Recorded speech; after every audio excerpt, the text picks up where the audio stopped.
Sorry.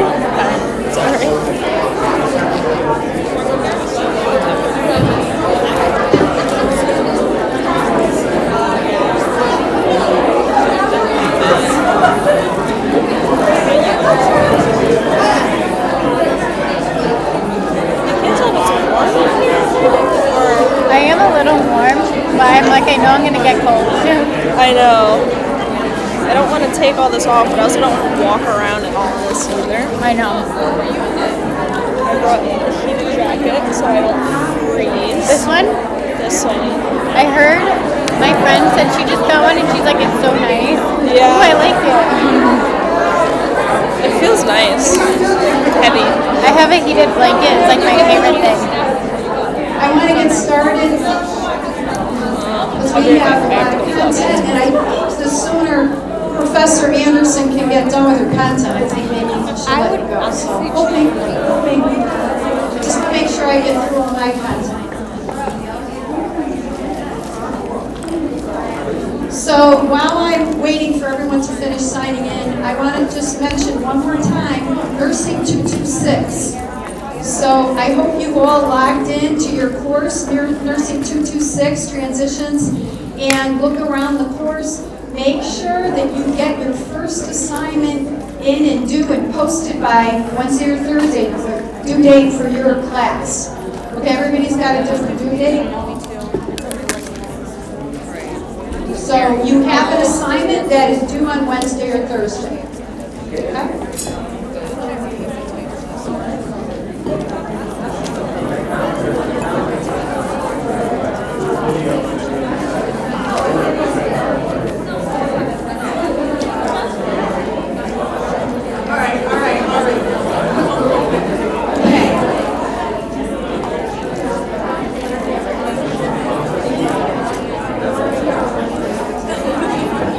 Alright, so I'm going to get started because I want to get through it.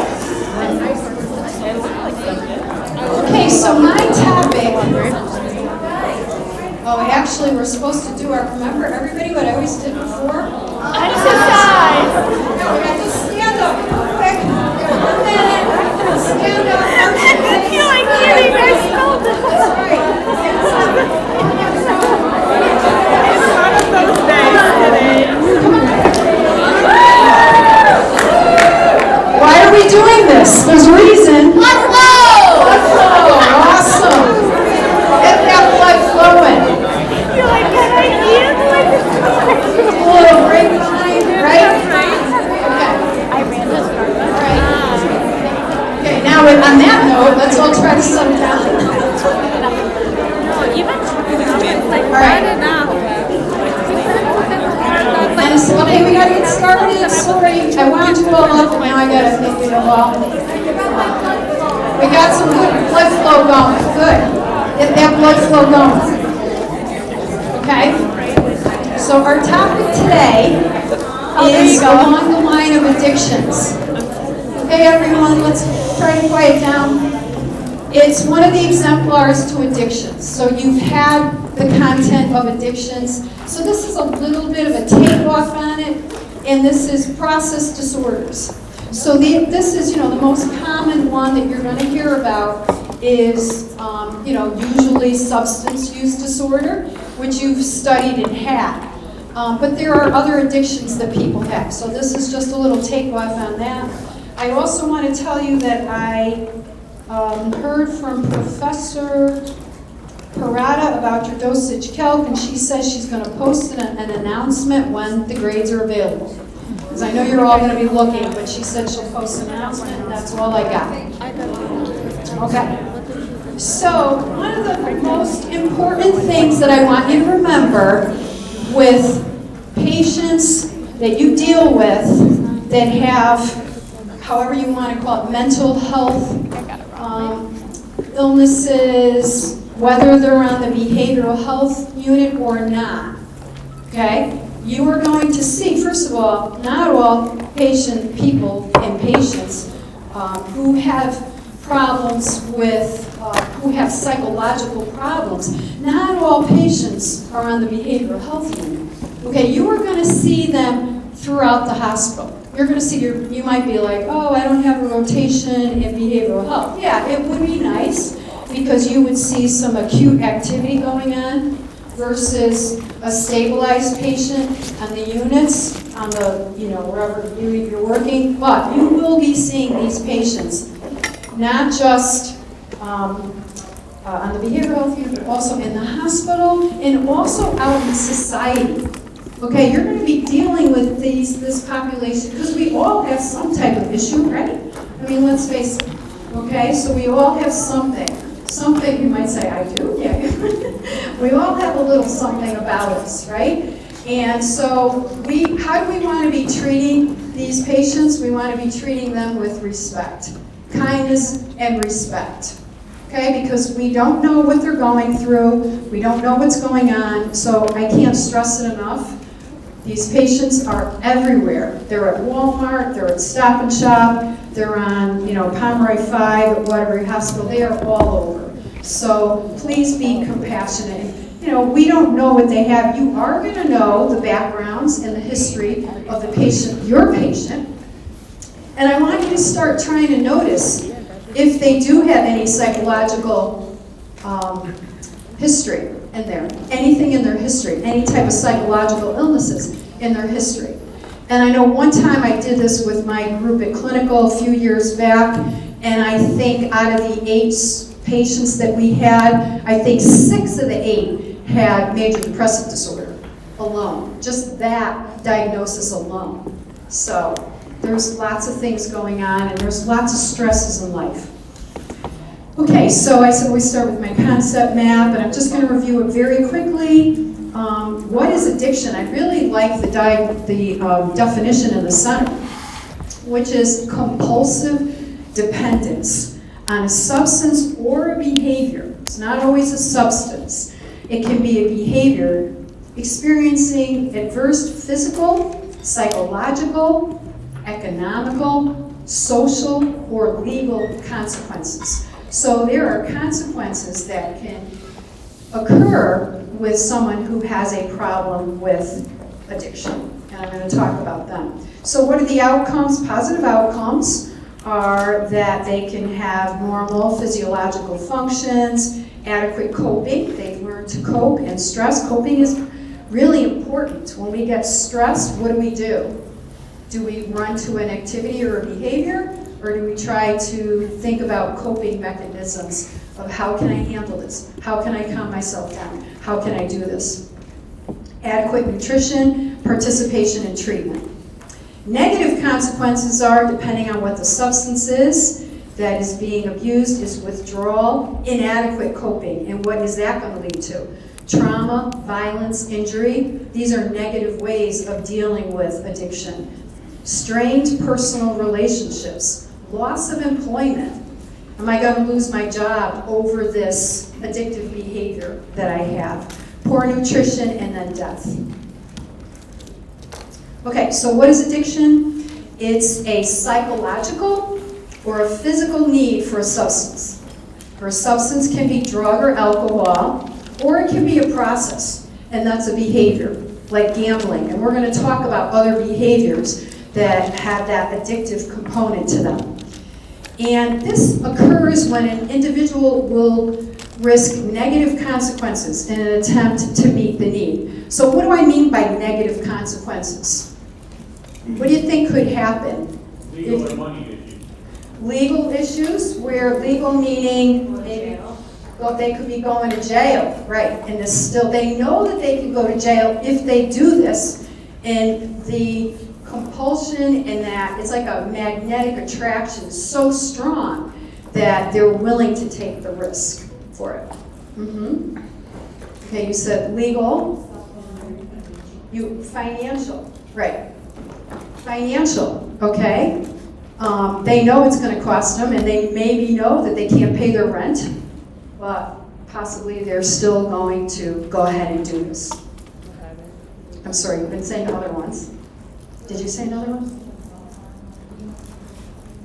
Self-harm, even if they hurt themselves, they can still continue to do this, and they know they shouldn't be doing it. And often, does the person with a problem with addiction know that they have a problem and they shouldn't be doing this and that it's not right? Yeah, usually they do. We all have something probably that we're not proud of and we know we shouldn't be doing this, but sometimes we kind of still go ahead and do it, right? I mean, I know I do. I have things that I'm like, oh, I shouldn't do that.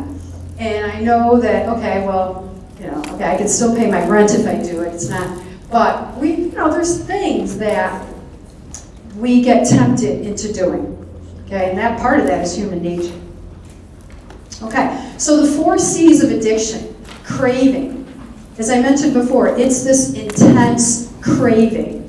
So while we talk about this, I want you to think about for yourself, what kinds of intense cravings do you have? Okay, I know for me I can answer ice cream right off the bat. It's like bad, something that I absolutely love. And so, thinking about teaching this topic, I was thinking about, and you can think on your own of how you guys deal with your food cravings or what you eat. I know myself, if I eat something sweet in the morning, like for breakfast, like a donut or a biscotti or something that I like that's sweet. And sometimes cookies, Have I had cookies for breakfast? Absolutely. And if I eat something like that, it kind of sets the stage for the whole day. And I'm desiring something sweet. I don't want to go make my oatmeal for breakfast like I usually have if I can. I don't want to try to stay with the no sugar because I've had that tantalizing taste in my mouth and now I want more of that. I have to put the cookie in the oatmeal. No, I purposely do not sweeten my oatmeal so and sugar is so addictive. There's such a craving once you start with that sugar. So, loss of control of the amount or frequency of the use. So it's like there's no control over it. I know I just had one dish of ice cream, I want another one. I'm going to go back and I'm going to have some more. Okay? And maybe even put the spoon into the carton if I'm home, right? So I think we can all kind of think about something that we really like that we've done that. Chocolate. I know myself, I'm just speaking for myself, I've had someone will give me, one of my girlfriends gives me these huge bars of chocolate, and I love chocolate and nuts. And then if you have coconut with it, that's the ultimate. I love coconut. So I will eat I'm just going to have one little square, right? I go back for 2. Next thing you know, half of the bar is gone. So it depends on the size of the bar, but that's I have no control. And there's certain things that I cannot make and have in my house because I know I have absolutely no control over it. I will just want to eat the whole thing. Compulsion, this compulsion. What is compulsion? The drive to do something. Yeah, it's almost like you're feeling forced to do something. It's this intense compulsion where you just feel like, I have to do it, this urgency, this compulsion to do this. Right, exactly. And then we do this despite the consequences.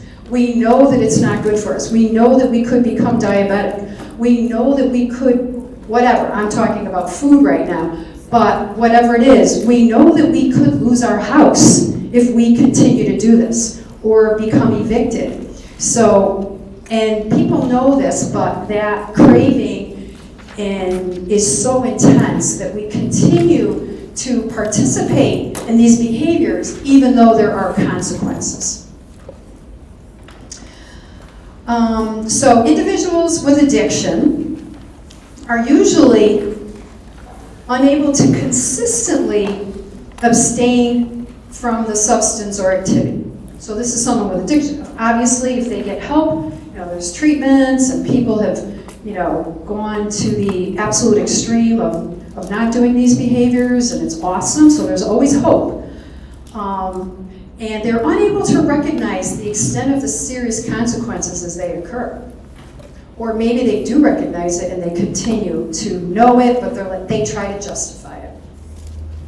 So there's altered functioning, and there's a negative effect on the interpersonal relationship. So we talked about it affecting legally, financially, many ways, but another way is it can often affect relationship. It can affect your work also. Whereas if you're doing something and you're not able to get up and go to work the next morning for whatever reason, or you need to leave work and to go do this activity, that's where it starts to really interfere.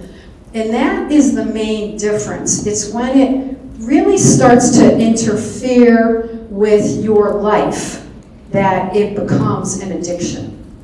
So it was really funny because I was actually on vacation with my brother and his wife last week, and my sister-in-law was talking about how she has a friend who golfs every single day of the year. Every single day of the year. And so my brother says, because it's a friend of theirs, and he says, yeah, he even puts golf above her. And what did I think immediately? I thought, this is a perfect example. I said, that's a problem, right? So there's an example, okay? So it's not just so much someone who loves to golf. And maybe some of you in the room love to golf, or love to play basketball, or love to play soccer, or whatever you love to do. It doesn't have to be a sport, whatever you love to do. If it becomes like, it's almost like you want to say you go overboard with it, where it starts to interfere with a relationship, or finances, or work, or legal issues, or any of the things that we've been talking about, that's when it becomes a problem. That's when it becomes an addictive behavior. Well, I guess addictive behavior out of control. Okay, so they're called process disorders or behavior disorders. It affects their jobs, their finances, their relationships. So it involves repetitive behaviors, you're doing it over and over, and it activates the biochemical rewards in the brain. It produces behavioral symptoms comparable to those in substance use disorder. So that feeling of, I've got to go do this, I've got to get out there on the golf course, I've got to go eat something, I've got to get onto the internet, I've got to go do that, I've got to get on my phone. How many of us are addicted to their phones, okay? I mean, no, I'm certainly not pointing fingers. I am not pointing fingers. But, I mean, it's like that. I can see it happening, and I have to, like, put my phone away, because I can actually see how people can be.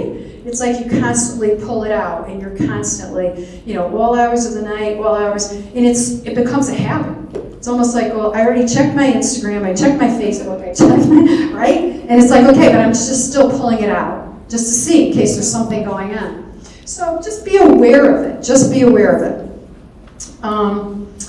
So produces behavioral symptoms. Okay, individual is addicted to the behavior or the feeling that is produced by the action. And it causes severe distress, strain to families, self, and others, and usually does not result in health consequences, but it can, if it's an eating disorder or a food addiction, then it can result in health consequences. So how does this happen? Okay, the brain. It's all about the brain. Okay, so what happens is the brain is that the brain is being stimulated by this behavior. Okay, it's getting this high, this literal high from doing this activity. So most used substances, they block the reuptake of dopamine, serotonin, and these neurotransmitters. And so they're permanently disrupting the pathways in the brain. So it's leaving, so what happens, it's almost like working like a antidepressant. Now I know you've had antidepressants, right? SSRIs? What does SSRI stand for? Selective serotonin reuptake inhibitor. So when I think about reuptake inhibitor, selective serotonin, now inhibitor means to block, right? So if it's blocking the reuptake of serotonin, that means it's allowing more serotonin to be available, okay? Because when I first was like, SSRIs, how does that work? Okay, so the same thing basically happens when we have some of these behaviors happening. So drugs, alcohol, and the behaviors, they mimic or they block the reuptake of those neurotransmitters. So they allow more of that serotonin to be available. So these activities overstimulate the reward system, producing euphoric effects. Wow, this feels awesome. Okay, and guess what? The brain doesn't forget that. The brain remembers that good feeling. Okay, so whenever the reward system's activated, the brain has memory, which encourages the individual to perform the same pleasurable act again and again and again. So the brain wants more. It's like, give me more, give me more. Who is at risk? So for behavioral addictions, so sometimes we can see a personality characteristic of being like someone who's extremely impulsive or like thrill-seeking. They really like that, living on the edge. Okay, they tend to, this is not like, I know someone who's like that and they don't have addictive, behaviors going on. This is not 100%, this is just who's at risk. Okay, but someone who is a little bit more, kind of lives a little bit more on the edge as far as sensation seeking, wanting that, thrills of life, can be more at risk. Environmentals can also affect a parent or a sibling with an addictive behavior. Often, you may have learned already that when you've talked to patients who've had problems with, not always, patients who've had problems with alcohol, often their parent may have had the same issue. Not always, okay? But it does happen, and I know that you guys all went to AA meetings last semester, and I've been to many meetings as an instructor. I just clarify that. And often you'll hear a person say, and I don't know, you could tell me if you've heard someone in the group saying this, my father was an alcoholic and I swore that I would never drink, and here I am in this situation. Did anybody hear anybody in their group saying that? Yeah, it's just, and part of it, it's their addictive personality. It just kind of happens. And once again, no judgment. Okay, it can also be lack of parental supervision or support, internet gaming, social media, family disruptions. It happens, part of life, divorce, sexual problems, physical or emotional abuse, ease of accessibility, right? How easy is it for us to get online and go online? Right here, right? So easy. And peer pressure. Okay, so peer pressure, because sometimes we're out there doing these things to socialize. We want to socialize. Okay, behavioral addictions. So, talked about the activating the biochemical reward system in the brain, similar to the use of drugs. Preoccupied with a behavior that triggers intense pleasure. So what are they? Gambling is one. Now, some of you may know people. This is triggering your mind. Oh yeah, I know that person who was, had a problem with gambling, or I know, and just kind of think about if this kind of fits, or if you'd like to share, absolutely no obligation to, but if you'd like to share a little story, that's totally fine. Exercise addiction, right? Okay, exercise addiction. Now, someone told me that I have an exercise addiction, but thought about it. I don't really think I do. I think I have more of an eating addiction than an exercise addiction, because guess what? I was not able to go out this morning and exercise because I got to be here early. So that would be a problem, okay? If it was interfering with my job and I couldn't be teaching and being here with you guys, then that's when it becomes a problem, where it starts to interfere with life. Online shopping addiction. Right? I think I have a little of that too. Okay? Because I'm finding myself going online more. You know, like through the winter break, I was like, oh, you know, looking at, okay, because I get 1 million emails from stores, because the more you buy, the more they send you emails. So, but that's another type of addiction. Internet gaming disorder, okay, where you're on the internet all the time, playing games, constantly playing games. Almost like you can't sit idle, just kind of be and relax. Social media addiction, there you go, right? Anybody think about, maybe you can think about, I mean, I don't know, if the shoe fits, try it on, I don't know, see? Do any of us have these? I mean, I'm certainly not pointing fingers, I'm just saying, think about these different types of addictions. Someone have something to say? No? Feel free to share if you'd like. Sex addiction, that compulsion, food addiction, and work addiction. We all know people, probably, we might know someone who has who's a workaholic, right? You've heard that term. Who's a workaholic?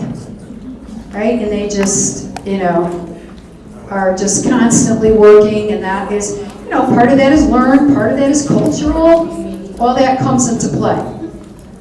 Okay, let's talk about gaming. Gaming, online or offline, use of the internet to engage in games.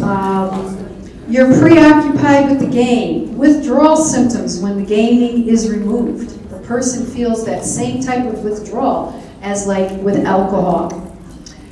You start to develop a tolerance. Okay, you're gaming, I don't know, 4 or 5 hours a day. Now that doesn't do it. You don't get that same high. Now you need 6 hours a day, 7 hours a day, and next thing you know, you're doing it all day.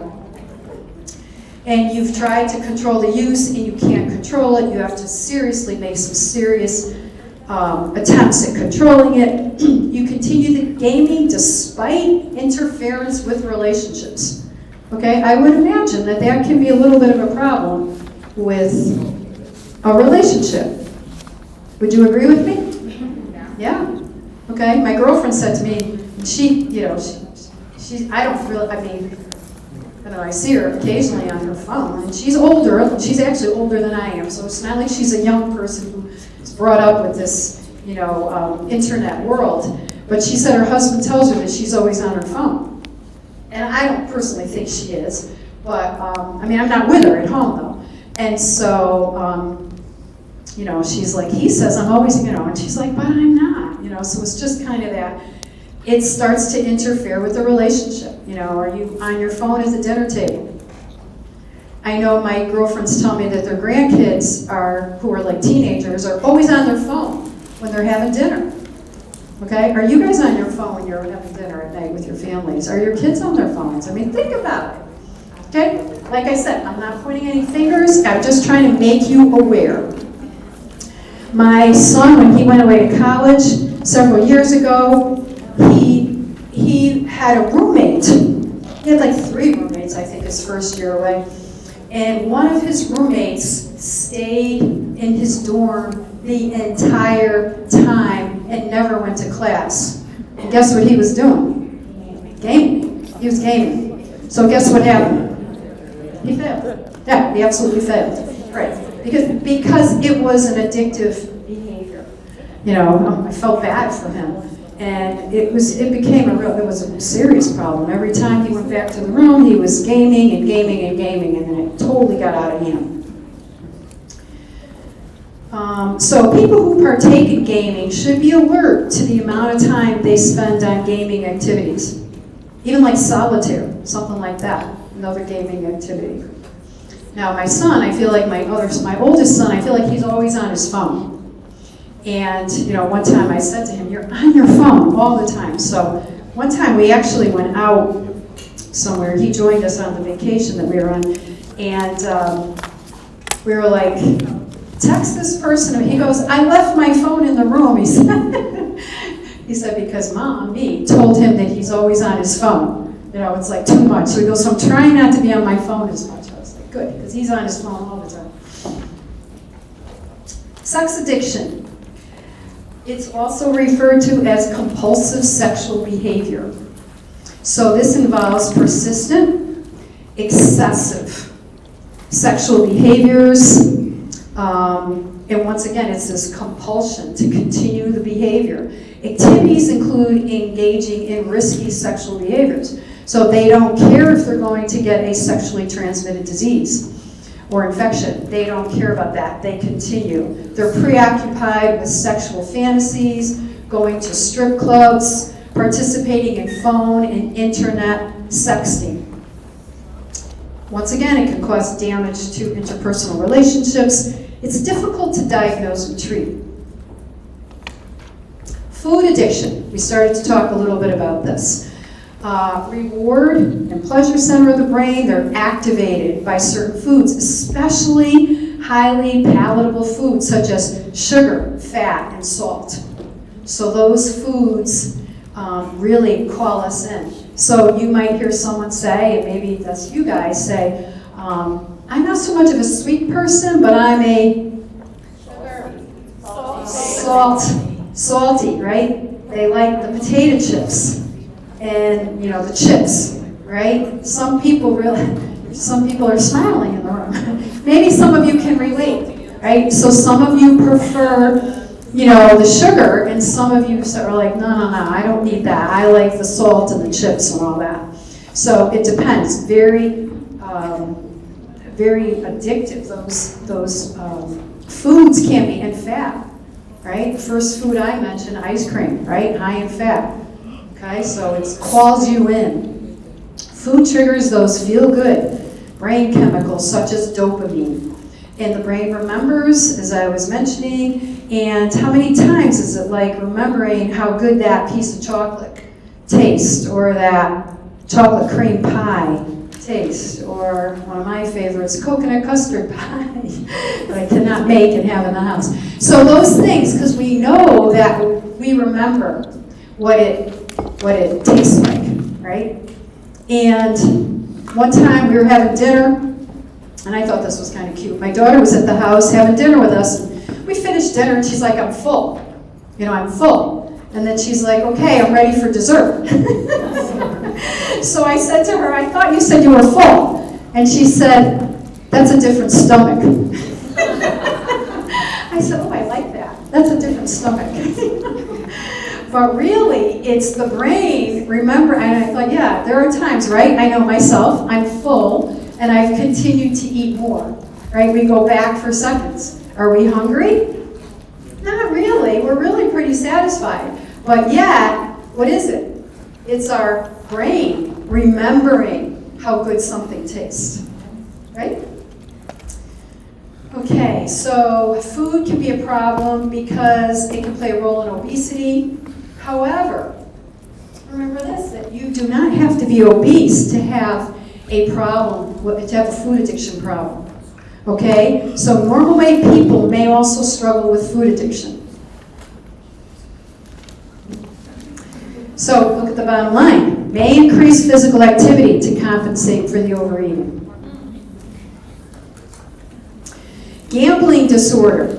Compulsive activity that causes economic problems because it costs money to gamble, right?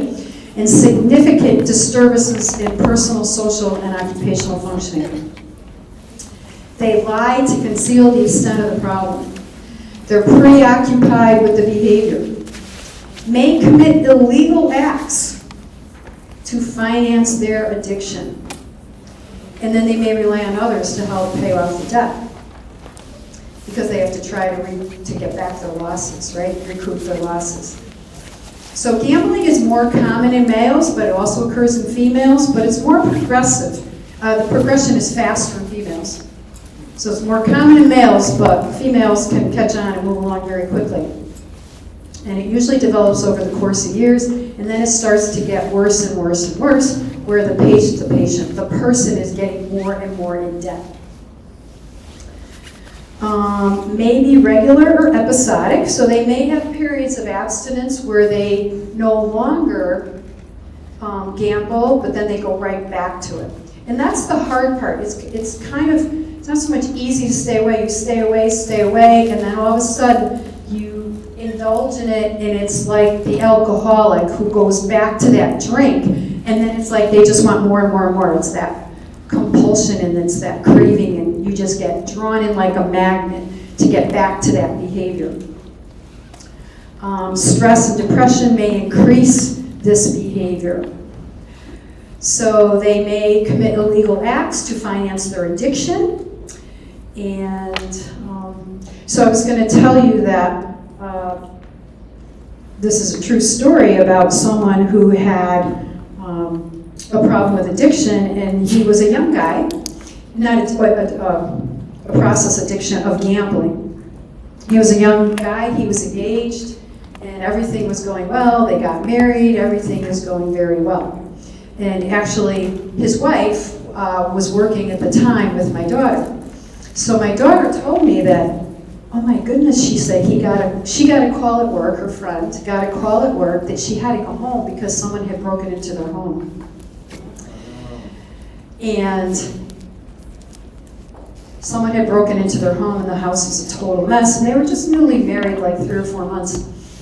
And so, come to find out, so she goes home, her husband's at the apartment, house, condo, whatever it was. He's there, and the place is in disarray, total mess. And then, I guess her father had suspected that he had a problem with gambling.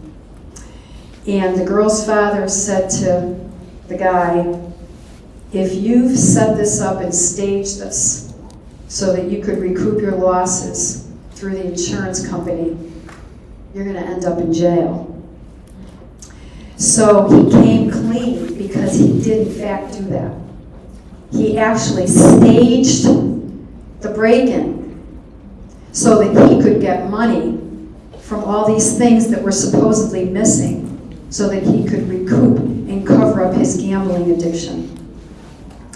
His wife, my daughter's friend, had no idea. And then she found out that her diamond ring, her engagement ring, they were newly married, was worth about $50. And this huge diamond, what she thought was, and everything was one big lie. How sad. How sad. But what is that? Well, how did that happen? Is he a bad guy? Not so nice for doing this to her, but it's the craving. It's that intense. I mean, he is a person who has a problem with addiction, clearly. So, very sad. But that's the extent. I mean, that's kind of extreme, but not necessarily. He was trying to recoup his losses. He was trying to cover up for everything that was going on. So, these are the kinds of things that can happen. Not good. All right, I got to get moving along and not talk so much. So the only thing, I don't know whatever happened to them, other than the fact that she immediately filed for an annulment or a divorce. Immediately. So, kind of sad.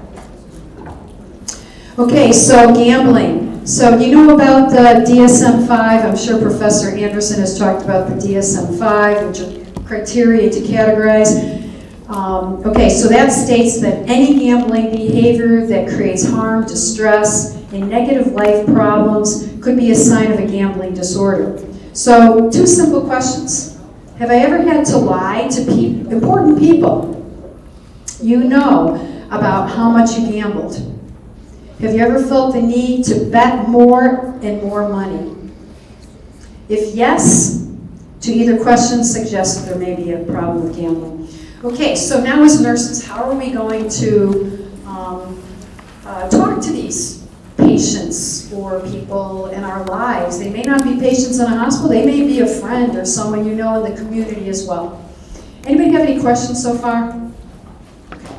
So nursing history, patient may be reluctant to share the information. They're embarrassed, right? They don't want to tell anyone, they're trying to cover this up. We want to be assessing the stressors in their life. Stress, employment, self-harm, potential. So that's the big thing here. Why is this important to assess? Because we want to be looking at any type of potential for this to really get out of control. Because sometimes when people feel that their lives are a mess, like, I can't get out of this gambling addiction that I have, what am I going to do? And that's where self-harm can come into place. So we want to make sure that they are not going to try to commit suicide to get out of their addiction problem. Family roles, lifestyle changes, possible resources, what do they have? What community assessment, what's available for them in the community? We want to be promoting communication. Be respectful, empathetic, and caring. Develop a trusting relationship. These kinds of things are very important. Maintain confidentiality. Use simple, direct, and powerful communication. Use I statements. I feel. We don't want to be saying, you drink too much. You engage in too much sexual behavior. You gamble way too much. Okay, we don't want to be saying that. You eat too much. Not the way to handle the situation. We want to remain calm. We don't want to argue or get angry. So sometimes when people have problems with stress, and someone gets really, really stressed out, they start to get anxious, and what does that do? Does that help the situation? No, it only makes it worse. It only makes me want to go eat more ice cream when I'm stressed. Right? Did you ever have a bad day and you go home and, I don't know, what does it make you want to do? It's like you don't care that you're trying to be good about something, right? You just go ahead and engage in that. I'm speaking for myself here, maybe. I don't know if you can relate, but maybe not, but maybe you can. So if someone starts using the words probably or maybe I will try to do that, probably not going to work. Okay, so listen for those words. And hold patients accountable. Practice active listening and observe nonverbal communication. And do not be judgmental. Please don't be judgmental. I want to ask them, can we talk about it? All right? Important in behavioral health and in life, but especially in behavioral health, to know how to set limits and establish boundaries. Very, very important to establish boundaries. So what is acceptable behavior and what is not acceptable behavior? We don't want to be enabling patients or anyone. If it's a family member, we don't want to be enabling them, saying, okay, it's okay, you can go ahead and go to the store, I'll cover for you, or go whatever, do your behavior, and I will cover for you, and I'll lie about it. That's enabling. That's allowing them. That is not, we want to set boundaries, we want to be honest about it. Set a boundary. What's an example of setting a boundary?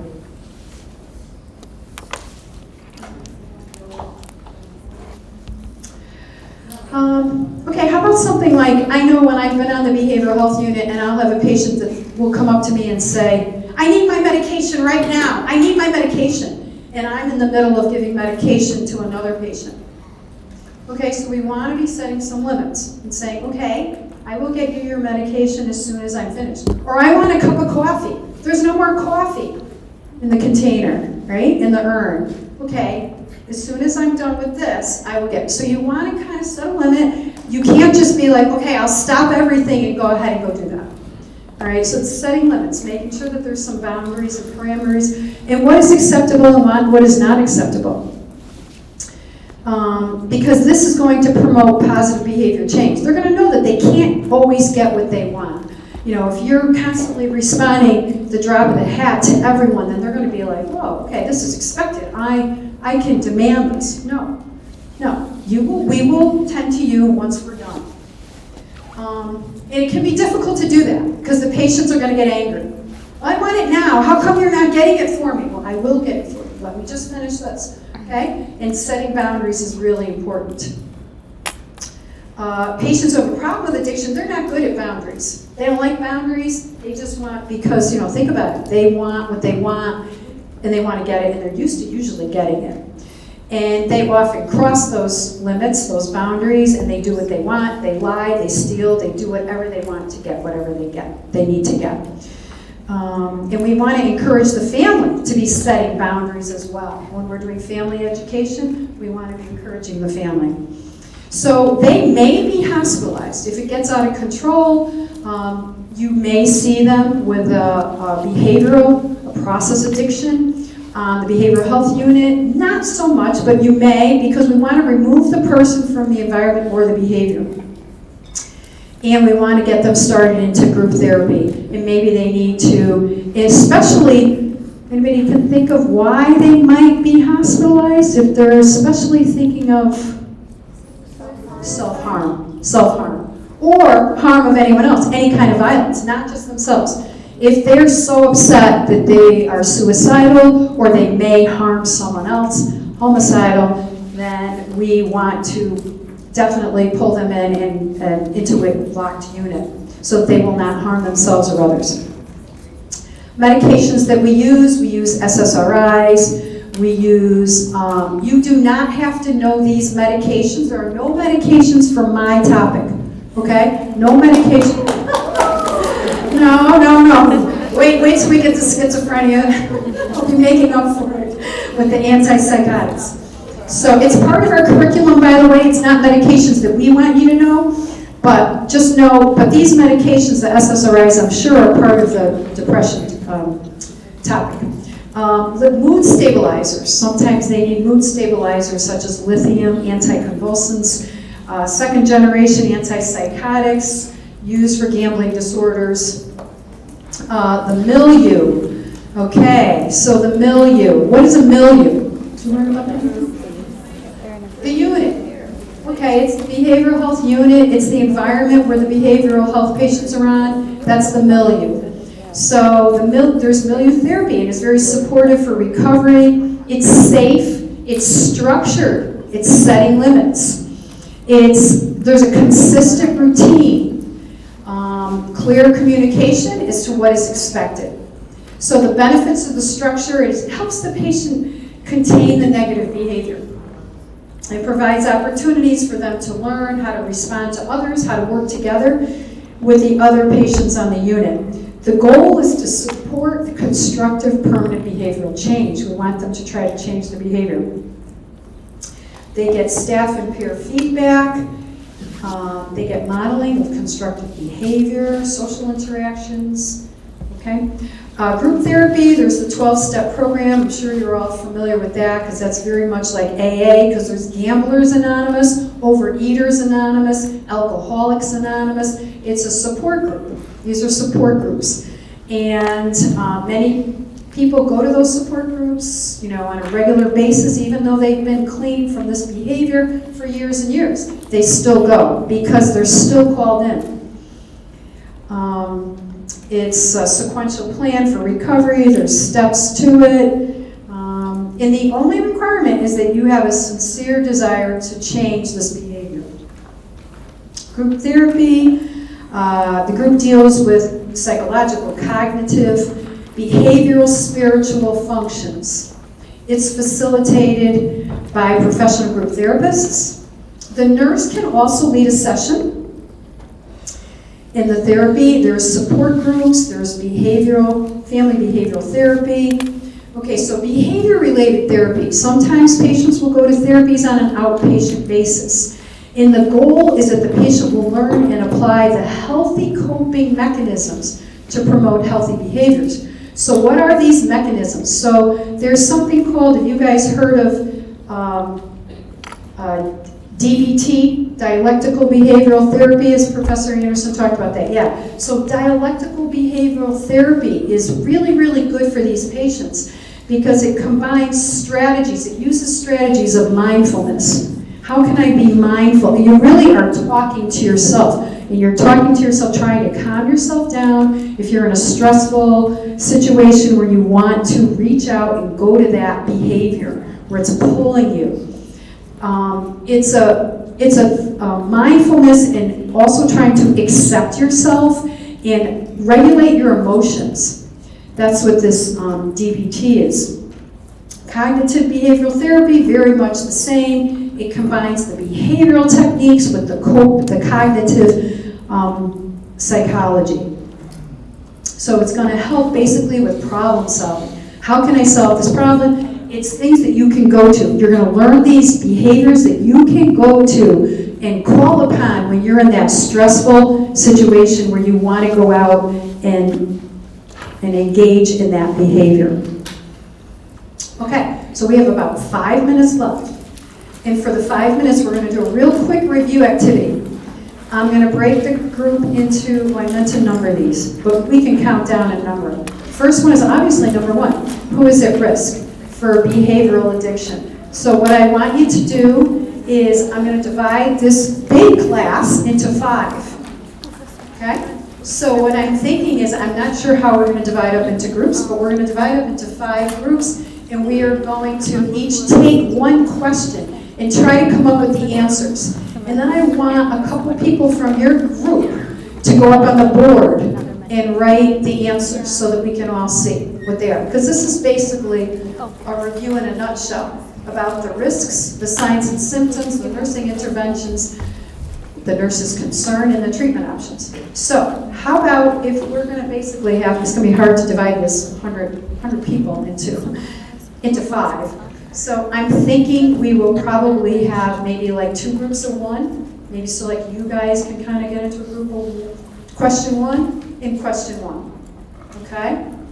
And then I think we'll do maybe question 2 right here and question 2 on that side, and maybe the cutoff will be this row.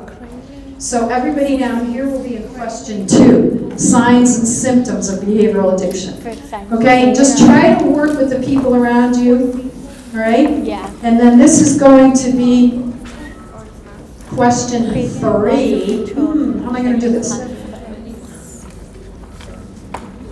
You guys are making question 5, so you could start working on it, that last side there. So we're going to have question 3. We're going to divide you guys up this way.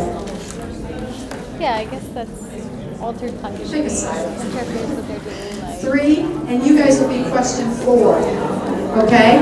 Nurse's concern. Okay, so work on that. Not happy. Oh my god. You're gonna have to go to so good. 8 o'clock, just shut the door. You know what I'm dying. Don't bother me. Like some signs. Yeah. Do not bother me.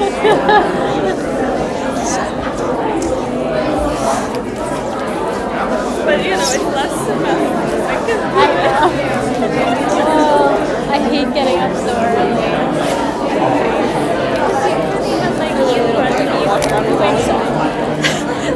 I know. You can't like do anything. I had open. I was surprised I gave myself time to read. I never did. Yeah, before I kind of call. today. It started at 8. Yeah. So it was like nice. It's like so good. I would do it every day. Yeah. It's not bad.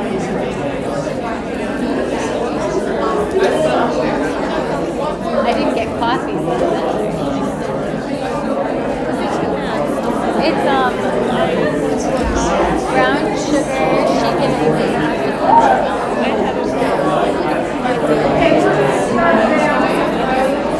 I don't love like but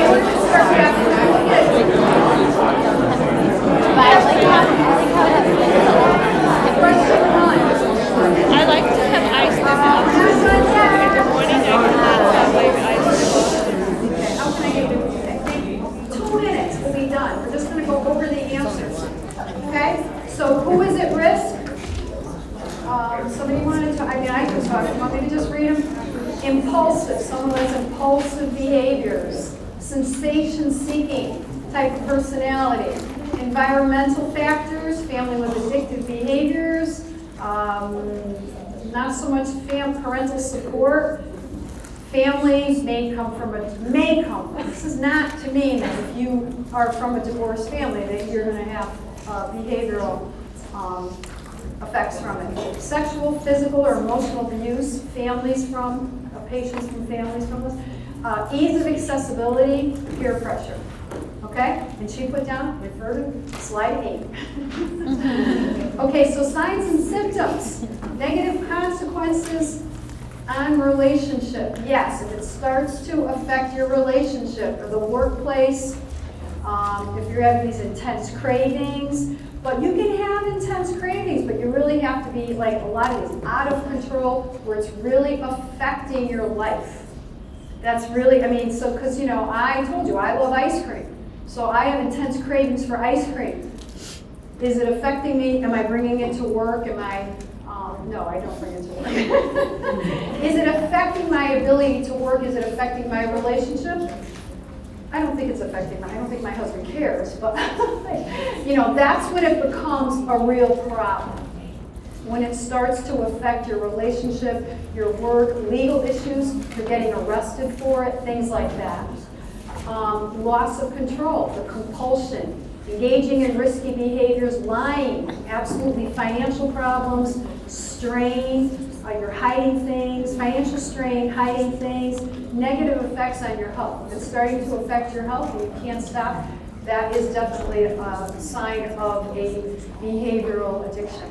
Interventions. So what are we going to do? We're going to engage in active listening. Absolutely. We're going to have empathetic communication. Nonverbal communication. Observe patient for nonverbal communication. Definitely. Hold the patient accountable. Set boundaries to promote safety. Use I statements. Don't use you. Educate that actions have consequences.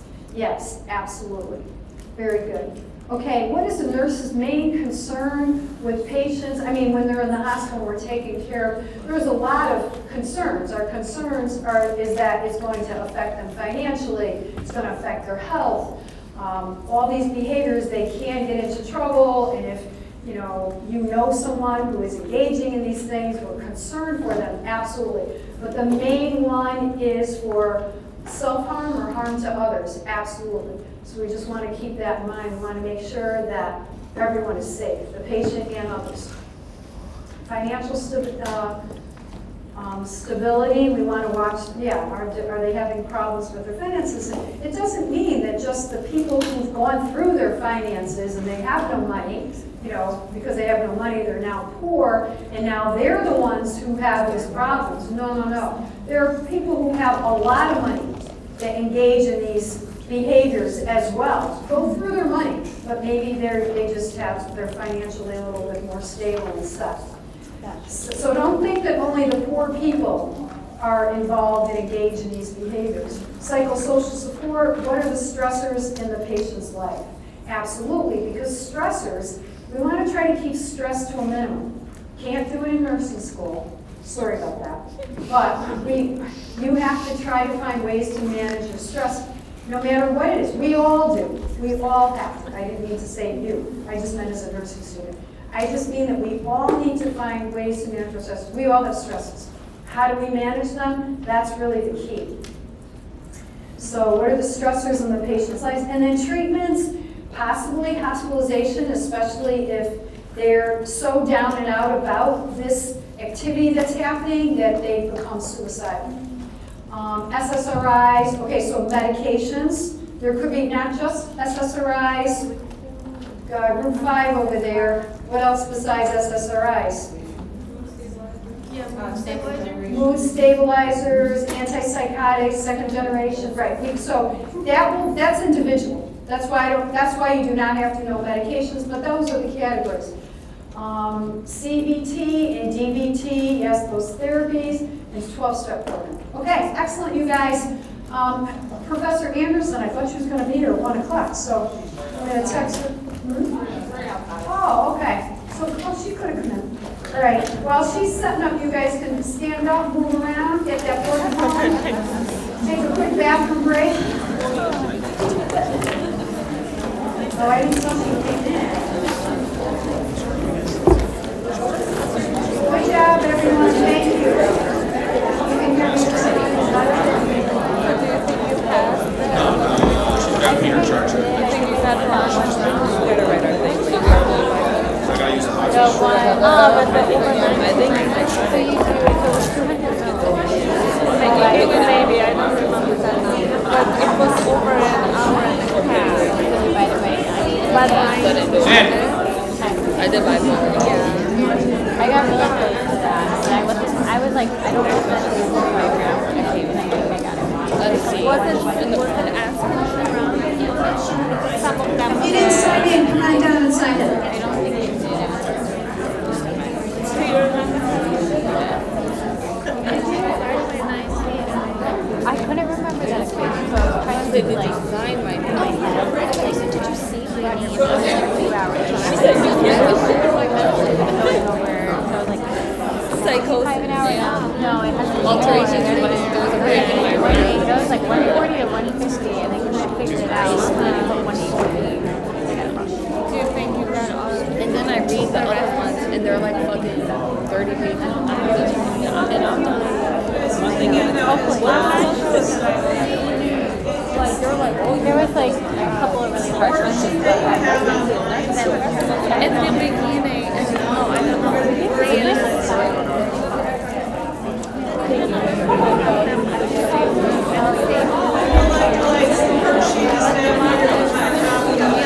There's worksheets.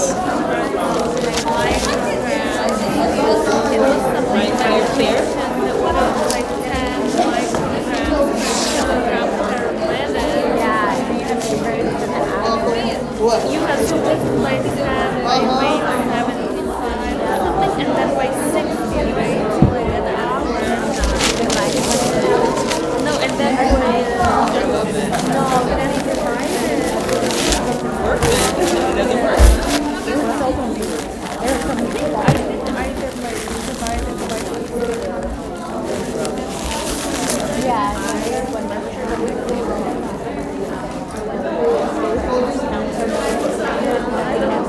But it's like there was a lot. I was like, oh no, I'm not gonna have time. Yeah, it's still like so much. I kept pressing the pause.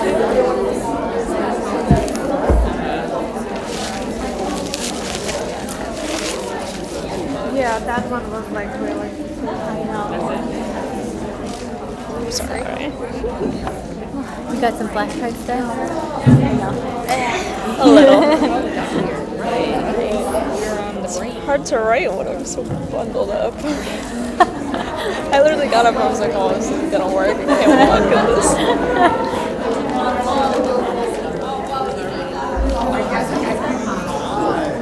I might try just a switcher and actually turn it on and see how that goes. Yes, please. Thank you.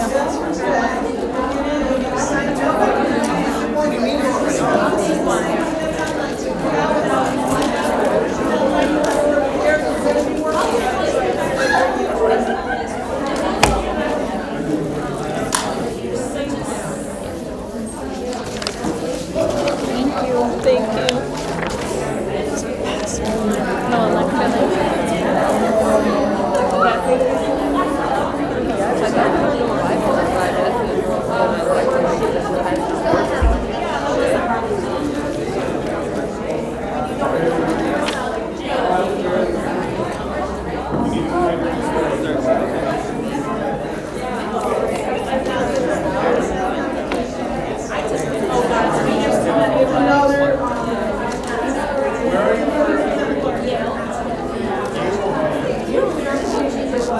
Go ahead, say it.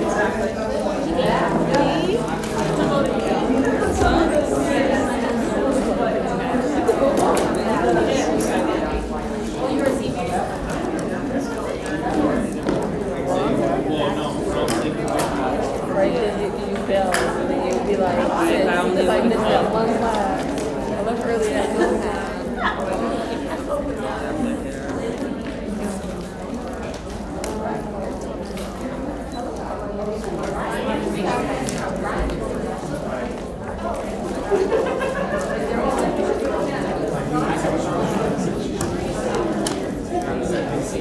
We need to get like a heated coat like that or a small heated blanket and just bring it to class. Yeah, that's what I was thinking. I was like, if I'm cold with a jacket on, I might as well start bringing like a blanket I too. know. Like, I'm gonna start making like those hot packs and put them in my gloves. yeah, right. It's so cold. I don't know why. Like, I think we must be like right underneath a vent or something. I think so because I literally feel it all the time.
typos.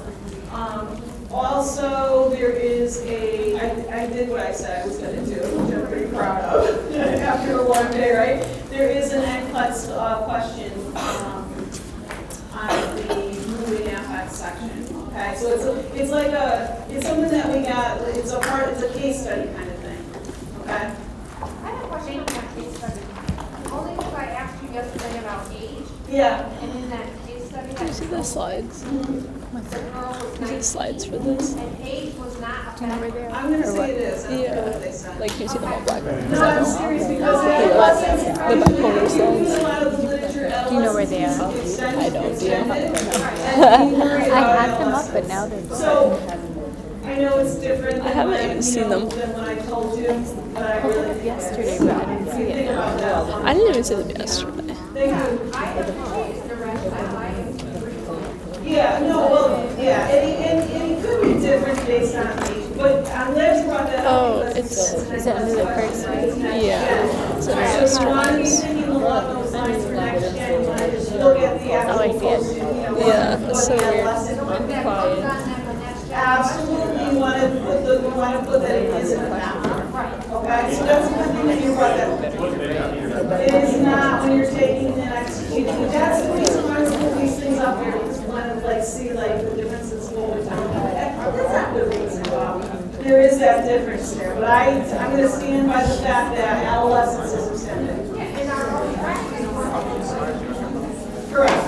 You're going to think about different, but if you think about mental, right? Comparison, right? And even any mental illness theories, you are at the stage where you develop mental illness, right? So you're functioning along those lines. So that's why I would back that up. Well, not everybody's biology is. Not everybody's biology is the same, but for testing purposes, because that's really what I put that out there for testing purposes, whatever they're telling you on these questions that because you want to be thinking along those ways. I don't want you thinking like, oh, she said this in class, okay? So just think we should keep that into consideration like as part of practice. Make sense? Okay. The other thing is that we're going to be asking you guys moving forward to be bringing any cases that you have the week that we have in content to class with you. What that means is, next week is renal, right? So if you have someone in clinical that meets criteria, we're going to ask you to bring that information to class. Make sense? And it's not putting. Are you okay? You look like you were looking up. No, I was looking up because I'm like, because we have so much in clinical that we see that we don't bring back to class, even with those joint post conferences, and it's helpful. It is helpful to help you understand the disease process, you know, the mental health and illness, all those kind of stuff, right? So if you have someone, please let your instructor will know and she'll tell you, because that's the thing, she's going to tell you, listen, why don't you bring this back to class, okay? And it's not going to be like, we're not going to be like, because I just think of Allison, I'm sorry, I'm always like, you had that patient. And I just think of like, with the patient with diabetes, and I bring it over to her, and I'm like, remember that, when the blood sugar dropped and all that? It's not like that, it's not meant to be that way, and I honestly do not mean to be that way, or any of us need to be that way in class, putting you on the spot, but you have some good pieces, right? You have some good patients that meet criteria. All right, so think about that moving forward.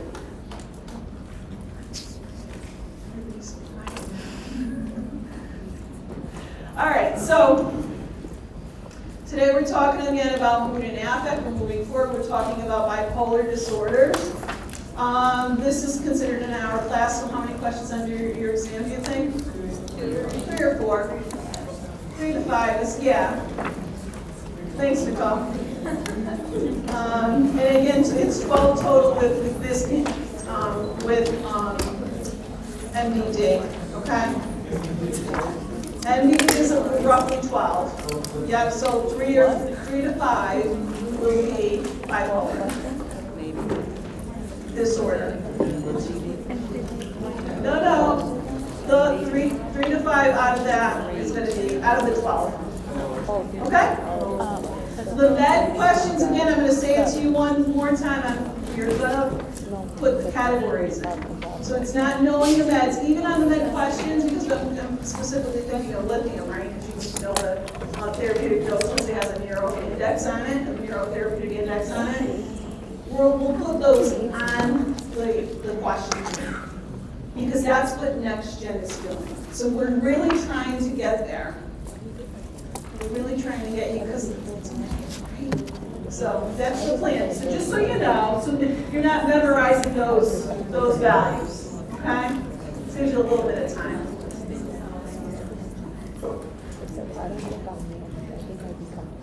So I'm going to go not that quickly, but my plan is to try to get you guys out of here before 4 o'clock because it's a long day. So I'm going to go through the bipolar disorders PowerPoint. I'm going to need some help. I don't see my tech person, but I'm going to need some help with the videos because they're right here. Oh, I can see you. So James, I'm going to just ask you to come down when it comes time for the videos. Okay. So and get them up for me, and then back to my PowerPoint so we don't waste everybody's time. So we're going to go through the bipolar PowerPoint, and then we're going to move to the electrolytes activity. We're not going over the PowerPoint. Okay, not reviewing the PowerPoint with you. I want to go right to the activity. You have your worksheet. I'm going to split you up into your sections like we do because that's time saving. And then we're going to present it in the front. Okay? Meaning that you guys are talking as well. Now, I do have some incentives. I have healthy snacks down here if you present.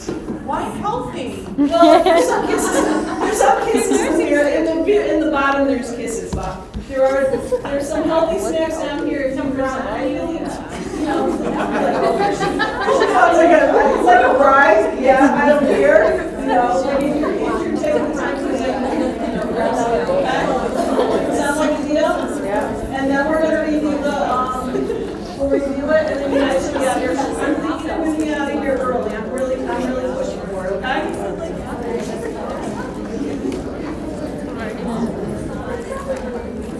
Okay. So here's your class objectives. We'll look at pathophys, etiology, risk factors, clinical manifestations, diagnostic tests, interprofessional collaboration, and lifespan considerations.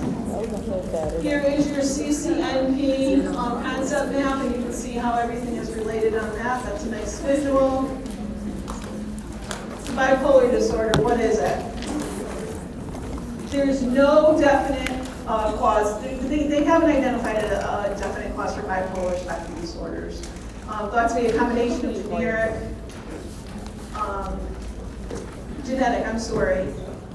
psychological, environmental, and psychosocial factors. No specific area of the brain is connected to bipolar disorder. What area of the brain is connected to depression? The limbic system and the frontal lobe, right? Prefrontal lobe. But there is no area, but to bipolar, but the prefrontal cortex is smaller, so they look at that. Children of parents with bipolar disorder are 4 to 5 times more likely to get bipolar disorder, so that's our genetic disposition. It's also linked to stressful life events, loss, and it's especially linked to a suicide attempt. Sleep cycle disturbances. Prevention. You can't prevent genetics. Again, there's that 4 to 15% risk. Drug use, limited drug use, high stress, so you want to decrease their stress. Major life events or trauma, you want to think about trauma-informed care. Women and men are at equal risk for bipolar disorder, but women are more likely to experience rapid cycling. We'll talk about that. And the depressive symptoms. We talked about that in depression, okay? As you did. Women are more likely to have the comorbid comorbidity of alcohol use disorder, and you can't prevent it. You can't prevent it. Patient needs to seek medical attention, especially when you can read it on the PowerPoint when the conditions are getting worse. What conditions are an emergency? Would you consider an emergency? Suicidal ideation. What else? Complication. Panic. Panic meaning what? Like not in relationship to panic disorder. Panic means psychosis. When what? The patient is manic, right? So when that happens, what are you doing? Is therapeutic communication effective when that happens? No. Yes, it is. It's always effective. But can you? What are you guys laughing? You know what I'm saying. You know what I'm saying, right? It's always effective. If someone is in a manic state and you're like running or doing whatever, right? Does that help? If you're in their face and they're in a manic state, does that help? That's all communication. But I know, like, I get that you guys are saying no because you need something else. What do you need? It needs to be medicated. Okay? In true mania, bipolar 1, in mania, absolutely. Okay? And sometimes restrained. A lot of times restrained. Okay? So for the DSM-5 criteria, we're looking at mania, hypomania, and major depressive disorder. Diagnostic criteria for the major depressive disorder is the same as what we looked at for major depressive disorder. Characterizing his manic episodes, they last most of the day, every day for at least 1 week, or any duration, if hospitalization is required, including a combination of symptoms to the extent that the individual behavior is noticeable and impairs social and occupational functioning.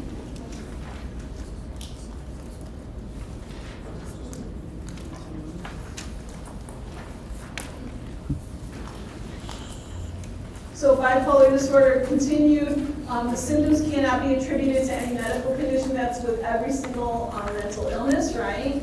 Bipolar 1 is at least 1 manic attack is necessary for a diagnosis. A lot of times people in bipolar 1 who are in a manic episode will be hospitalized, okay? Because it's mania, it's a manic episode. But bipolar 2 patients have the depressive symptoms, but they have hypomania. These guys are really productive. Like when they're in hypomania, they can get everything done, right? It doesn't hurt their functioning. They don't need to be hospitalized. But when they're depressed, they have the depressive symptoms as well. Yes, Ruth? Can you describe hypomania as opposed to? Yeah, it's. I assume it's the opposite of mania.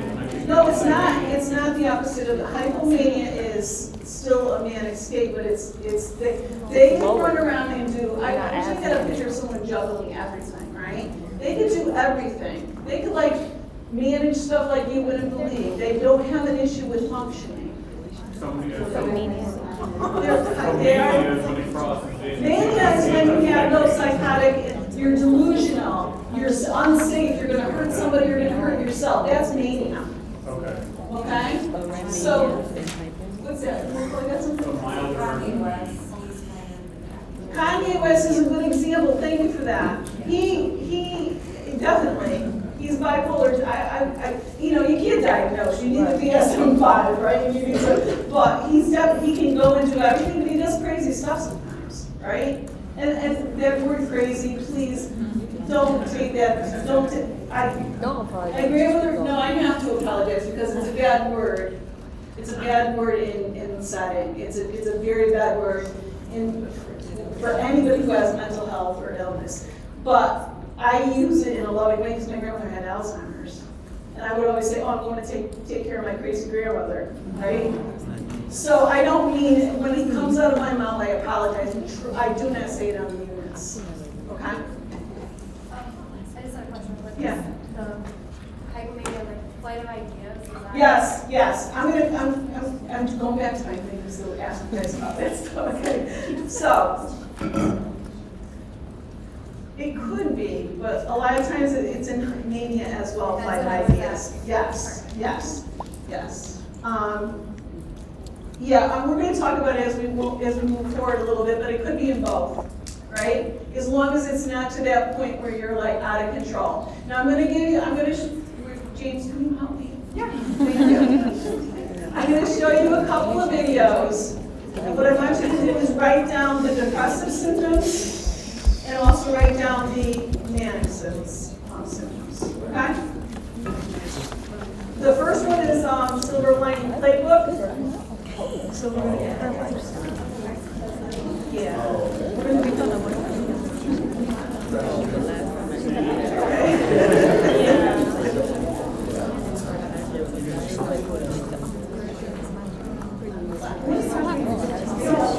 She was playing here and she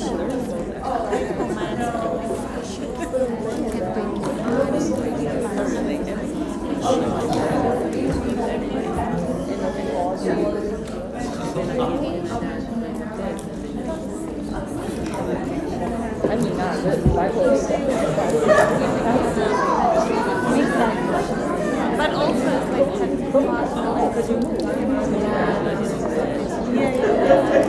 That was like such a When they all do that. Yeah, try to not.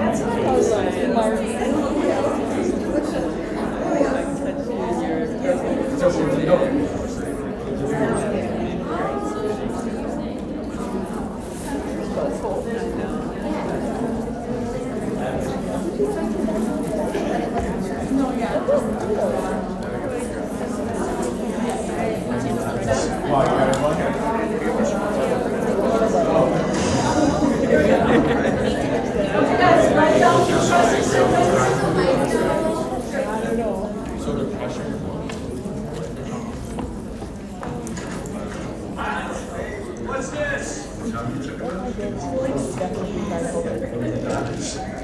Can I do an interview for school project on mental illness? No. I'm ready. I feel motivated. I don't feel so angry all the time.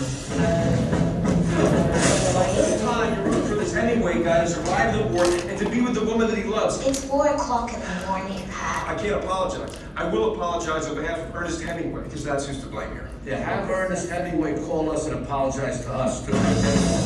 Glad you happen to have a strategy. I hate my illness, and I want to control it. I hope you're okay with Ron. This is coming over. Tiffany and Tommy? Just Tiffany. What happened to Tommy? He died. Oh, he died. Please, don't bring it up. Hey, Tiffany, is this Pat?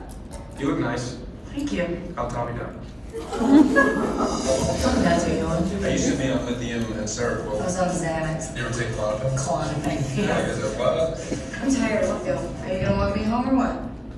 You have poor social skills. You have a problem. I have a problem? You say more inappropriate things than appropriate things. Doc, she's crazy. Oh, what the hell? She knew where I was. She followed me. Then why don't you run somewhere else? Calm down, crazy. Maybe she just needs a friend. You want to have dinner at this diner? Pick me up at 7:30. So how's your job? I just got fired, actually. Oh, really? How? I had sex with everybody in the office. Everybody? I was very depressed after Tommy died. We don't have to talk about that. Thanks. How many women? She's a mess. You gotta be careful. She does a lot of therapy. I go to a lot of therapy. Am I messed up? I just gotta get a strategy, you know? Me too. So there's this dance thing. I can only do it if I have a partner. I'm not gonna dance with you. So is this the girl that you wrote about? You wrote about me? She's fine. She is my friend with an F. Capital F. For friend. What are you so up about? I'm happy. Look, I'm my best self today, and I think she's her best self, and that's a good thing. No, you don't want to listen to me for about to listen to mine. Life reaches out at a moment like this. It's a sin if you don't reach back. This is what I believe to be true. You have to do everything you can, and if you stay positive, you have a shot at a silver lining.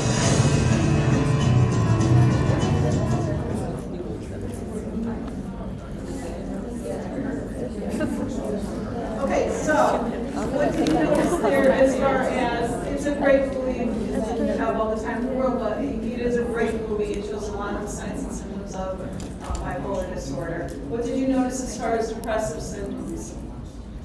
Any?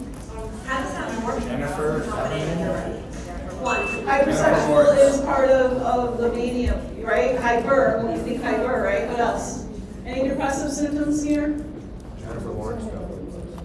Jennifer Lawrence what? She was definitely depressed. How do you, what made you, how did you get to that assessment? She said she had sex with everyone. Having sex with everyone is what? Is that depression? No, after. No, I'm not trying to be, No, but after. I don't think that's funny. After Tommy died, though.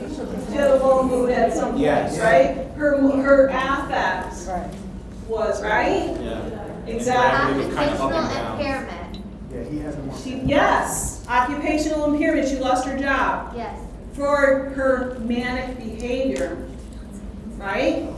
But she also says she was lonely because her husband died. Lonely because the husband died, right? I was thinking, she came out and said, I was very depressed, right? When someone tells you they're depressed, period. And then we got, the patient's telling you that you want to investigate, okay? Any other depressive symptoms that you think about? Him at the end when he's laying in bed, okay? Looking at the movie, and we're going to talk about the manic episodes, the mania, right? Hypomania, right? That was my question. Where are they? Are they bipolar 1 or bipolar 2? Careful. Who's one? Why? Oh, I don't know. He was hospitalized. Yeah, he was hospitalized. He said he got out, right? He said there's a lot of treatment. I go to a lot of treatment. You go to a lot of treatment. We're looking at almost a dual diagnosis here, right? Because you have the depression, then you have the mania as well, right?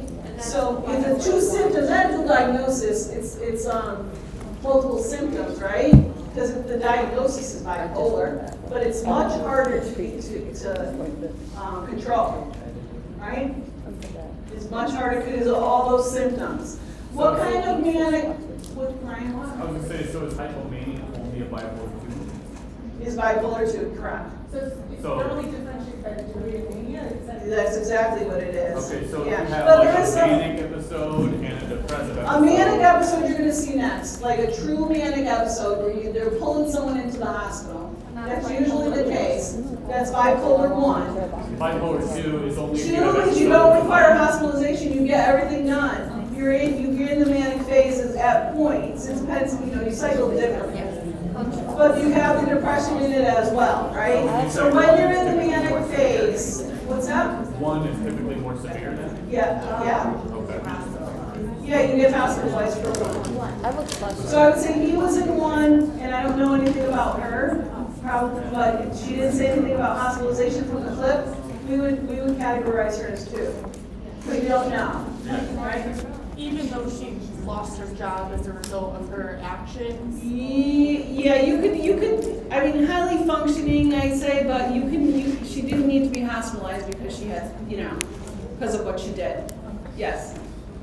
You said that bipolar 2 is hypomania, which is like you're able to do like everything. Is that what you were saying? Yeah, you function okay for the, yeah. But like in that video, I never watched the movie, so I don't know. But in the video, it seemed like he was like very like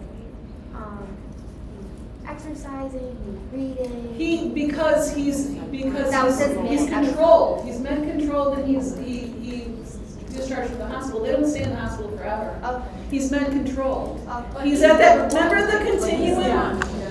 He is 1. He is diagnosed as 1. If you go to the hospital and you have those episodes, Richard Gere is 1. Make sense? Yes.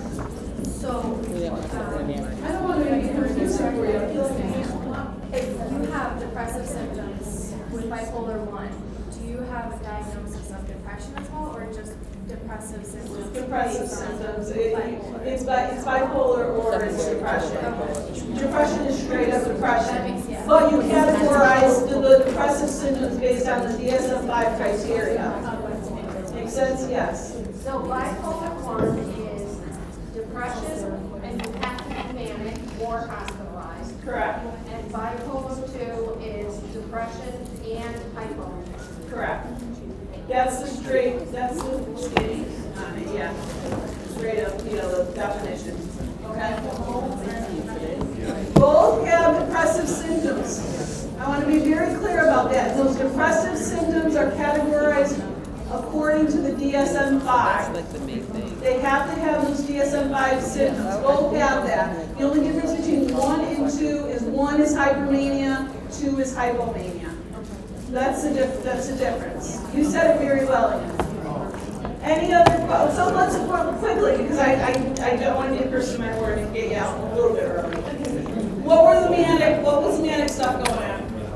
When he was up at 4 a.m. Up at 4 a.m., having a discussion with Robert De Niro, right? What else? No boundaries. No boundaries at all. What else? Talking, rapid speech. Yep. What else? What's that? He doesn't have a filter. He was paranoid. He is paranoid in the whole movie. It's, again, if you endless energy, right?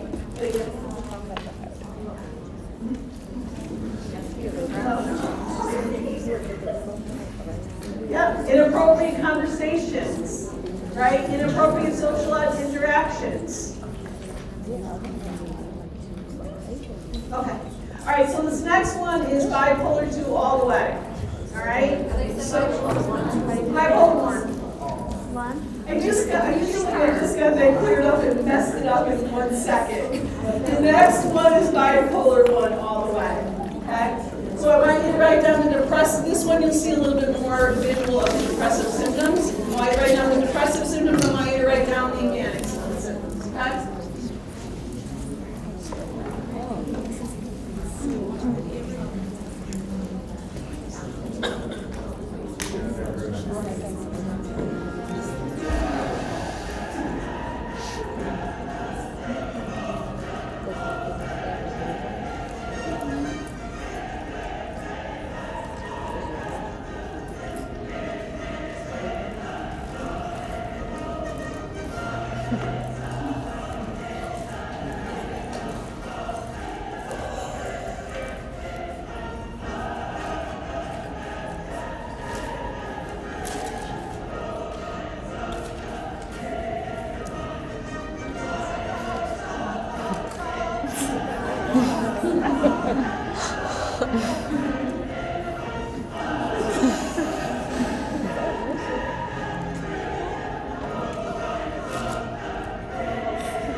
So let's talk about the difference.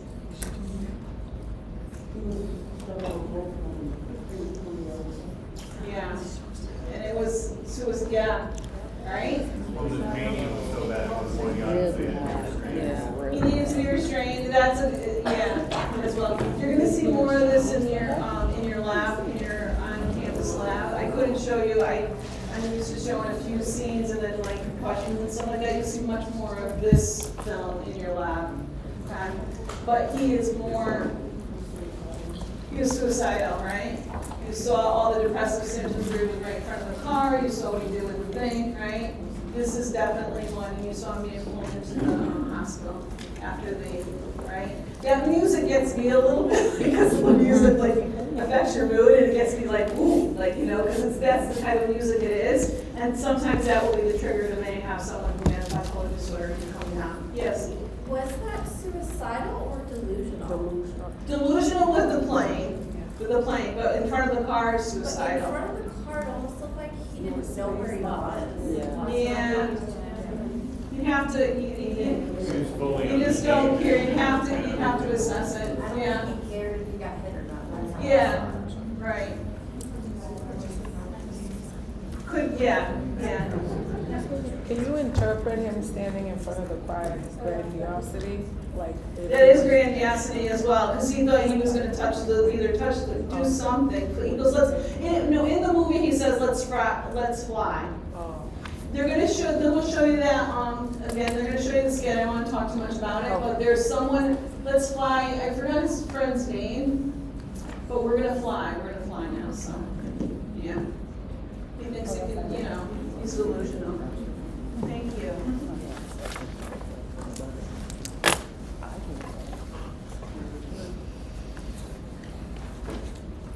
You guys good with the lights still? We'll turn them on when we get working.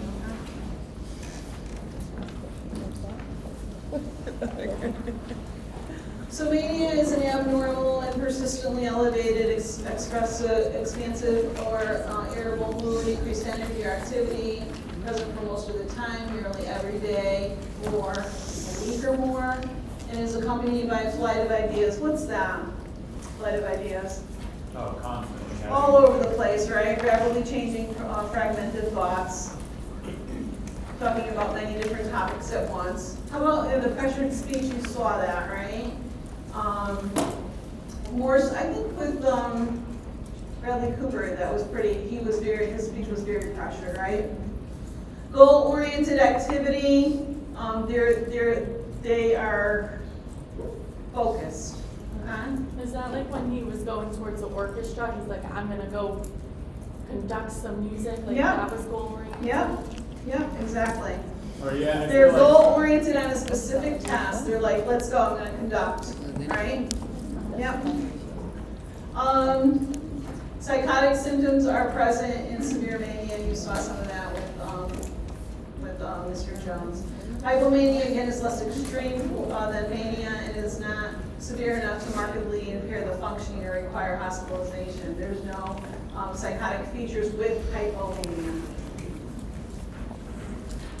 This is just this is in your book, and I like it because it's a nice visual as far as major depression, what's going on, and then this is the manic episodes that we just talked about, and you see provocative behaviors on there. You work those mood swings. Okay. Depressive disorders are diagnosed.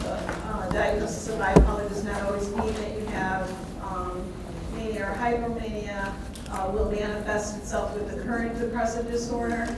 You want to use care with bipolar patients with the antidepressants. Why do you think that is? With the antidepressants, what's going to happen to them? It can move them over to a manic episode. So you want to use care. They use it for really severely depressive episodes. Okay? Correct. Yeah. Because of what the medications are designed to do, depending on which ones you give, right?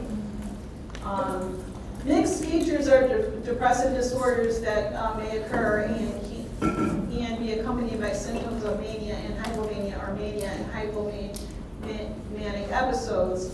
And it can occur and be accompanied by depressive episodes. It's mixed features. They have both. They can have hypo, hyper. It's just mixed.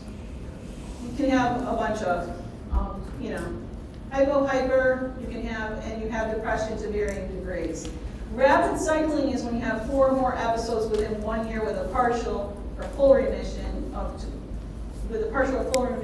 2 months, and with intermittent alternate periods of mania and hypomania. So you're moving through these, you're going up and down, like you're going quickly. It's a rapid cycle. And cyclothymic disorder is chronic fluctuating of mood disturbances sustained for at least 2 years.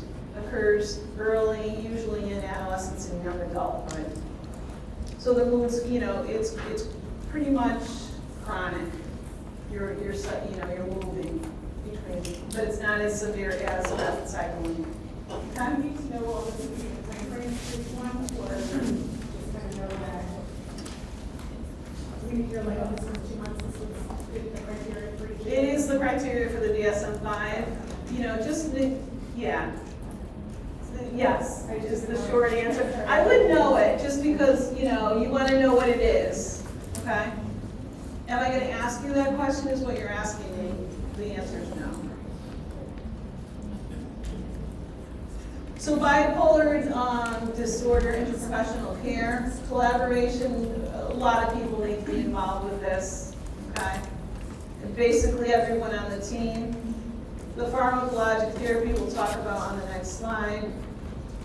Diagnostic test. What kind of diagnostic test do you need? DSM-5. Yeah, per the DSM-5, because that's what the slide says, but what kind of diagnostic test would you need? What kind of workup are you going to do beforehand? A full physical workup, right? The lights, the thyroid, all of that. Because don't forget, thyroid goes both ways, right? So you want to make sure that, so they can, whatever they're displaying right off the bat, especially when they're first diagnosed, right? Whatever they're displaying right off the bat, you want to make sure you're working them up medically. It's always what you're doing for any mental illness, okay? Rule out the underlying medical condition. Here's your meds, okay? Lithium is a big one.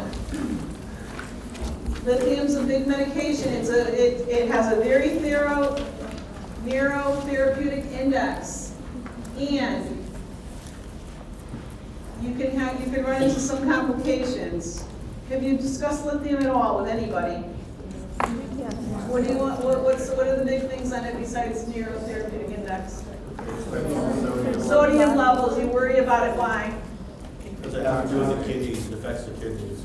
It affects the kidneys, absolutely, and it could also, if you're sweating and excreting quite a bit of urine, what's going to happen with the lithium?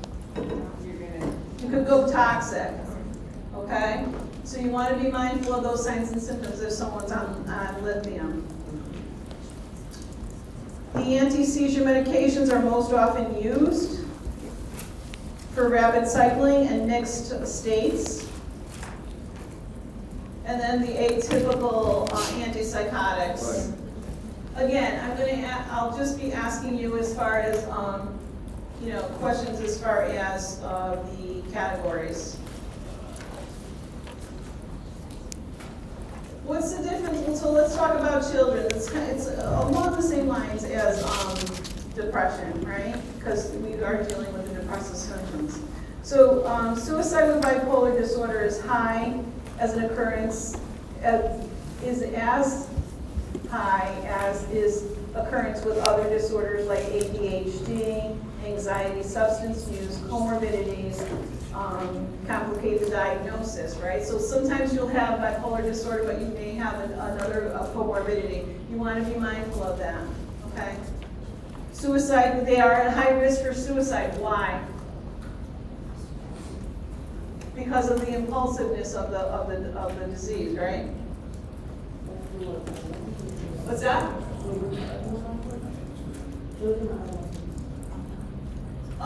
Really, in general. It's not necessarily children or any of the, I know it says across the lifespan, but in general, you're looking at someone with bipolar disorder and suicide, okay? Children, you're looking at mood changes, they get silly, they have racing thoughts, they're overly silly, they have racing thoughts. And again, with medications, you're always giving the least amount with children because of those side effects that we've talked about already, okay? Adolescence is 18. 18 is the average age for the first episode of mania or hypomania or major depression. Treatment is the exact same as the children. You're watching those meds, giving the lowest dose possible that's effective. And you want to keep in mind that mood changes are common in teenagers, right? Teenagers are impulsive in general, right? There has to be a severe, it has to be severe, right? You have to see some of the signs and symptoms of bipolar disorder in order to even think about it, okay? Because that's just the time frame. That's what they're dealing with. 5 to 10 pregnant women are 5 to 10 times more likely to have an episode during pregnancy. You want to stop the medication. Stopping medications can worsen the symptoms, so you either taper or you change it. There's fetal defects noted with Tegretol, lithium, and Depakote. They all have precautions on them, okay? Tegretol is seriously contradicted. You want to switch over if you need to. Depakote can be changed to another mood stabilizer because Depakote causes neural tube defects, cardiac and craniofacial abnormalities or defects. Could you repeat that? Depakote should be changed to another mood stabilizer due to the fact that it causes neural tube defect, cardiac, and craniofacial defects in the fetus. You want to make sure you're monitoring the lithium if you continue with it. Again, because of the contradiction as far as kidney, it affects the kidneys and the thyroid. So you need to monitor those levels even more. And regularly they're monitoring at least like lithium 4 to 5 times a day. The pregnant woman is even more so. You don't want to, not 4 to 5, every 4 to 5 days. I'm just saying stuff off the top of my head right now, sorry.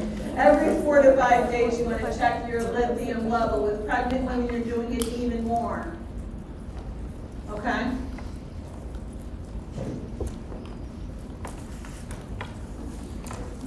Older adults, we always worry about multiple medications, them taking multiple medications. They are more prone to the side effects of medications. And we also want to make sure, particularly with older adults, because they're older, they will have more comorbidities, medical comorbidities, so you want to make sure that we're not experiencing those symptoms. So this is your assessment. You want to observe, do a good observation and patient interview. What kind of things are you going to ask the patient? If they're having any thoughts of harming themselves. Any thoughts of harming yourself? What else? We're always going to, if someone's being pulled in if someone's being admitted for bipolar 2, that's definitely right. Bipolar 1, oh God, stop me. If someone's being admitted for bipolar 1, that's definitely going to be done, this Columbia Suicide Severity Scale. But someone's just coming in for the first time, what kind of things do you want to assess? When it started, how long how long it's been going on, the symptoms. What triggered, did something trigger it? What else do you want to assess? Coping mechanism. Does it affect your work? What else? Previous medical history. Their medical history, absolutely. They're going to be worked up. Anything else? Family history. Family history. What else? Diagnosis being what? Are they coming in with a diagnosis? No, there's no.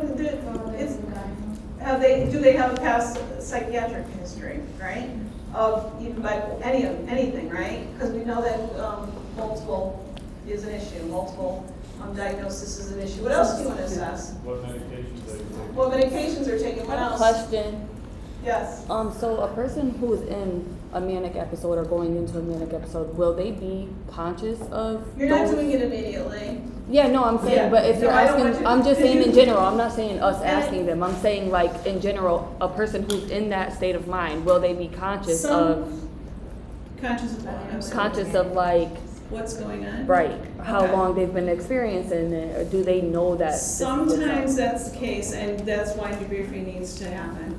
Okay. Sometimes that's the case. I know, like, they can't control themselves. Sometimes that is the case. Yes, absolutely. Okay. Right? Sometimes they're like, I don't remember any of that, right? It all depends on the person. But you need to, you know, whenever that happens to someone, they are admitted in a hyper state, you need to debrief that afterwards. And you're not doing, what assessment are you doing for hypomania? When Richard Gere comes into you, what assessment are you doing? What assessment are you doing for Richard Gere? For Vitals, thank you. What else?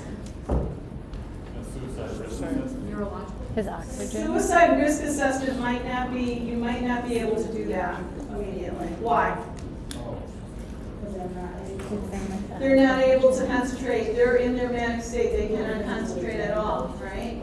So you might not be doing that immediately. Because that's why that's why I kind of pulled you back, right? What is your assessment? The activity that's going on, and is he going to hurt himself? Who else is going to get hurt here? And what kind of medication are you ordering? Please give me some Zyprexa or something, right? It's safety when they're in mania, when they're like hypermania, right? That's your assessment. Well, how many orderlies are around? How many, no one needs to get hurt. It's a safety concern. If someone's coming to a doctor's office or coming in to a clinic or something, and you're assessing them, what kind of assessments are you making then? Exactly what you just told me. They're still going to do a full physical workup because they want to know what's going on in addition to the bipolar 1, right? But the same things. Do they have the rabbits? What's going on? What's going on? You want to ask them all that stuff, all about signs and symptoms, and a suicide assessment scale, right? Because don't forget, they could be in the depressive. They could be in the depressive part of it as well, right? You could be depressed and come in severely depressed. You want to do all the things that you assess all of the symptoms. All right? Questions?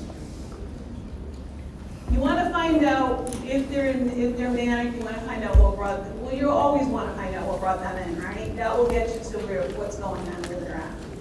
Okay? Any questions? Yes. Sorry, before on the previous slide with pharmacology, did you say with lithium we want to check the thyroid levels? Yeah. Okay. Yeah. And also for the pharmacology, what do you want us to kind of focus in like how we did with the antidepressants on just adverse effects? Adverse effects. You should know the adverse effects. And so we should be using the Adams pharmacology for that. Well, here's the deal. It doesn't matter because you're going to get this.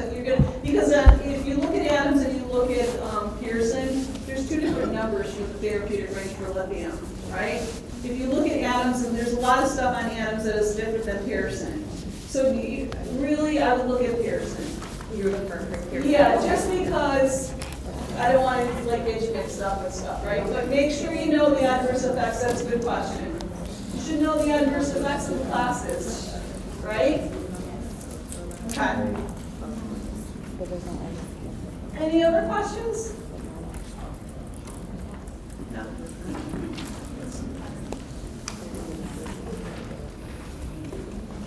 De-escalation. We did review all this already. Any questions as far as that goes? De-escalating a patient. There's therapeutic communication.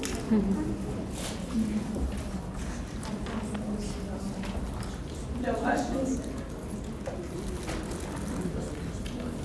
So you just want to really evaluate, were your goals accomplished?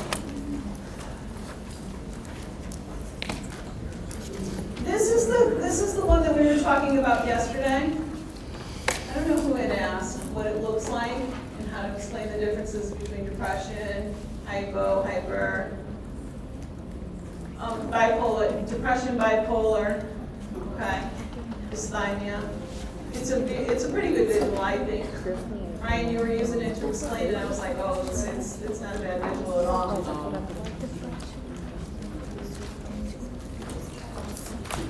Questions? No?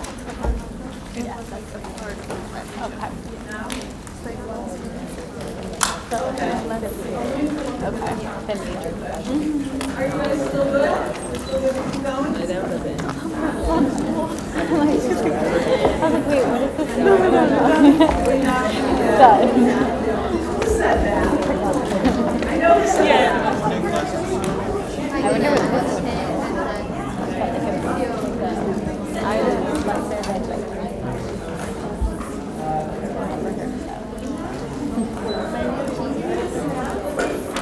Again, you're going to be doing group work just in the interest of time, okay? So, and I want to get this right the first time. So, you guys are doing hypokalemia. No, calcemia, not kalemia. Hypocalcemia. You guys are doing hypercalcemia. You guys are doing hypomagnesia. Yeah, this one right here. Okay? I want you could refer to your book as well for the information, but most of it is in the a lot of it is in the PowerPoint. Okay? So you guys are what did I say? Hypermagnesium down here. Okay? Hypermagnesium down here. And that leaves you guys over here for hypophosphatasia.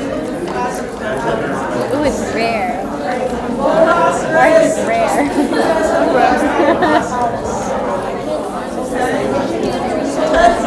You guys can look over here if you prefer.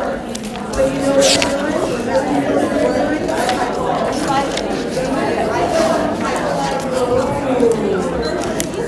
Alright, so what do you think? 15 minutes maybe, and then we can report out? Yes. 15 minutes enough time? You think? Okay.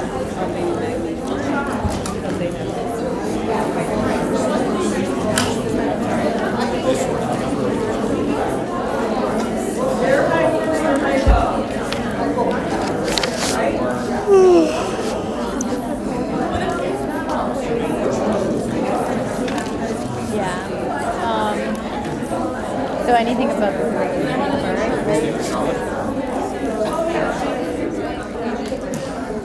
oh, so like, you know how people take,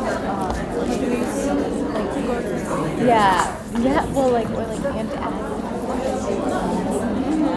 Yeah. Or then when you get like too much of one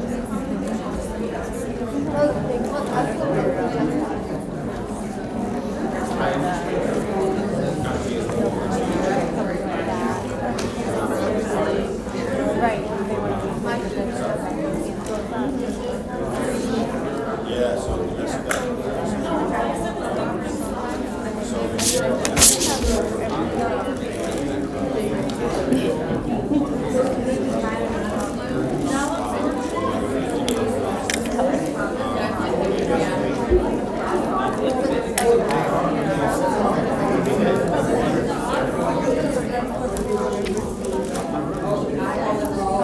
yeah. So, bowel disorders,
talking about.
Like the whole class is only doing magnesium? No, everyone's doing like, oh,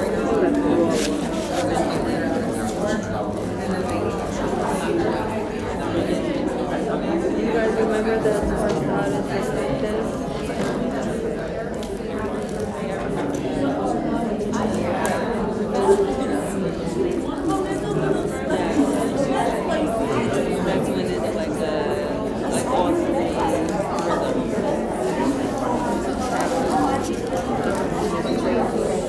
all right after they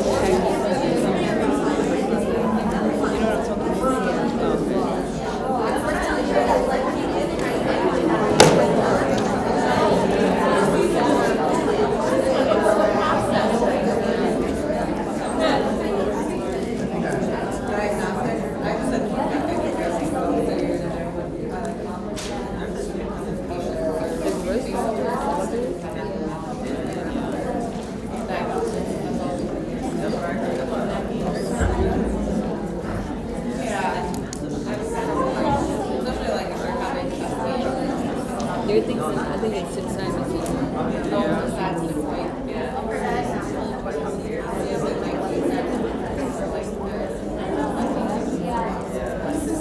Diagnostic level.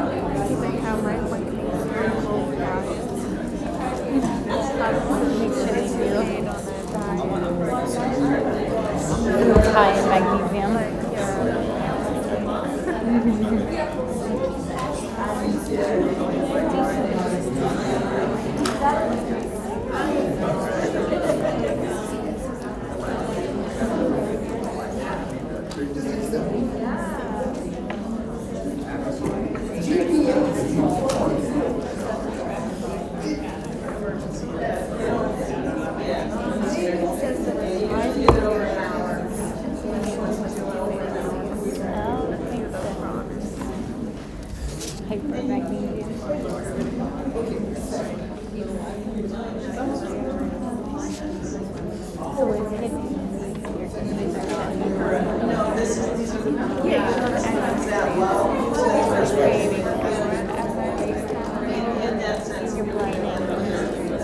Your electrolytes.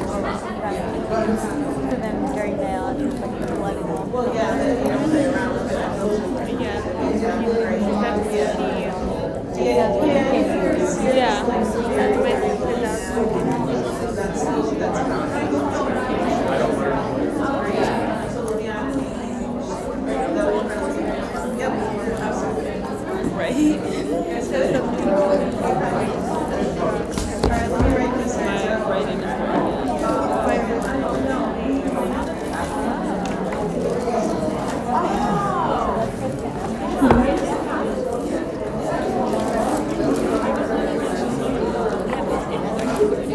I guess like, yeah,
So yeah, I feel like they gave us enough flexibility to start studying. They gave us enough flexibility to start studying. Oh yeah, for sure. But I feel like they really have to stop studying because there's so much information there to give.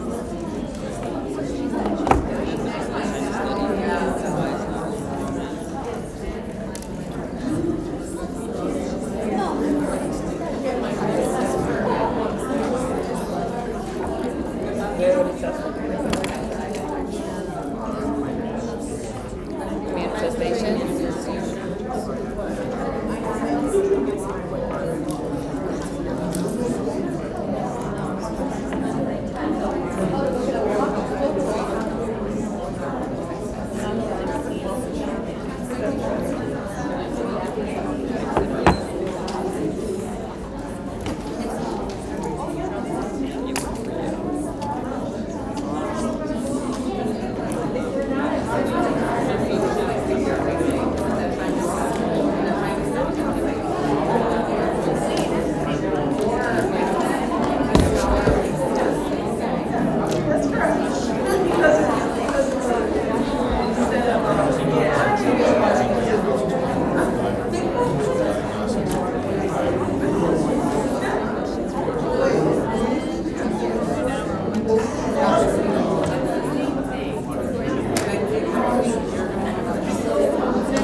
While you're thinking about that, just make one correction on your PowerPoint. I think it's just one. If you find more, please let me know, right? On the calcium, oral hydration, 3,000 to 4,000.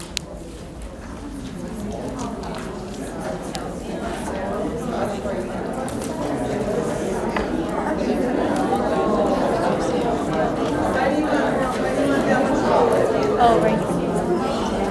Flush it out, yes ma'am.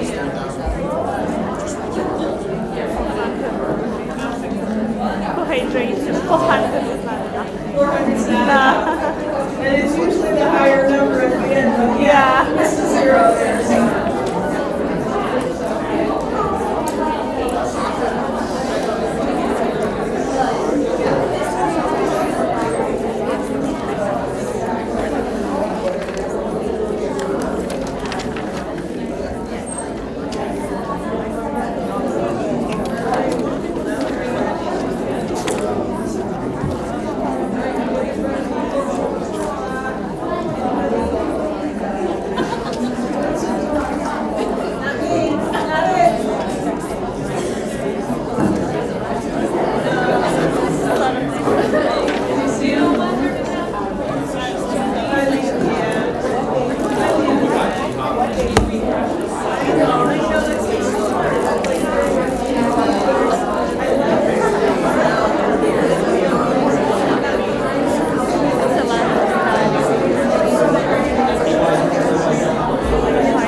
So whoever wants to come down and speak, there are healthy, there's like, I think 4 apples, a bunch of kind bars, right? You want to come?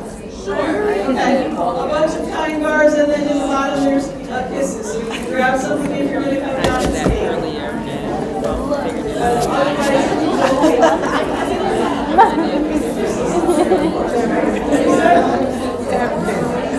I said very tempting. I'm gonna come.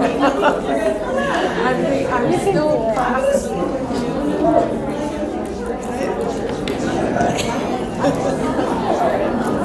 Which part am I gonna speak for?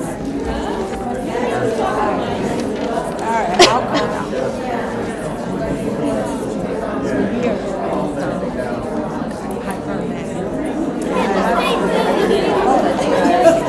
Oh wait, it's her. I need to follow.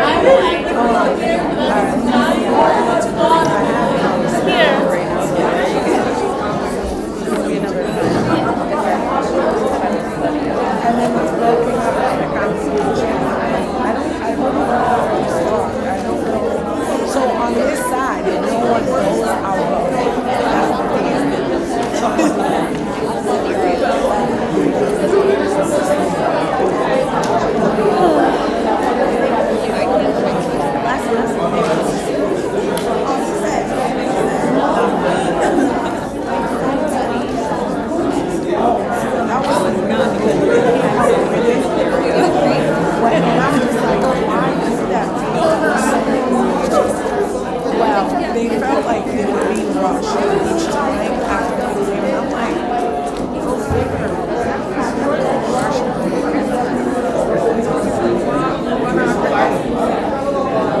Are you guys gonna talk or we're just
It's rare.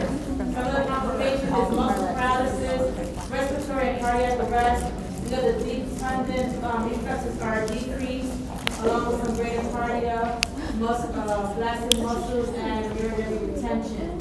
So our risk factors, we have some bowel disorders, overuse of laxatives and magnesium, antacids.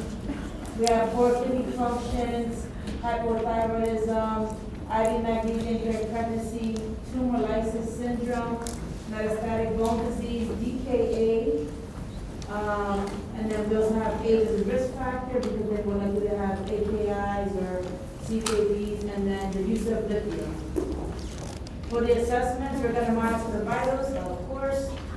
For anorexia, nausea, vomiting, we're gonna do EKGs, we're gonna monitor for pain, look at those reflexes, look for any edema, monitor the eyes and nose, get those weights, diets, and lung sounds. Diagnosis, we're gonna do some renal studies, some labs, we're gonna test some reflexes, we're gonna do an electrolyte panel, EKG, and blood work at the CBCs and EMTs and others. For the treatment, we're gonna stop giving them the magnesium because they already got too much of it. We're gonna avoid food with magnesium, those are your green leafy veggies, your bananas, your nuts, your meats. We're gonna give them the calcium gluconate. Put them on hemodialysis if they need it. We're going to support care with the hydration. We're going to monitor the EKGs, BPs, and teaching. We're going to have them avoid full-time magnesium, avoid those antacids and laxatives. We're going to have them take meds as prescribed and teach them the signs and symptoms of hypermagnesium should they have the problem with it.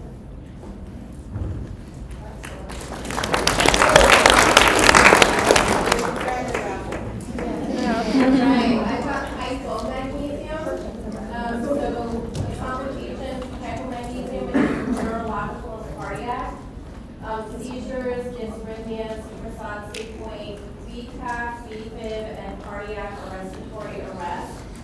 Some of the risk factors are malabsorption, malnutrition, alcoholism, CKD, poor dietary intake, GI losses like diarrhea and inductions, and some medications like your proton pump inhibitors, aminoglycosides, increased urinary output, hyperglycemia, hypocalcemia, and hypokalemia.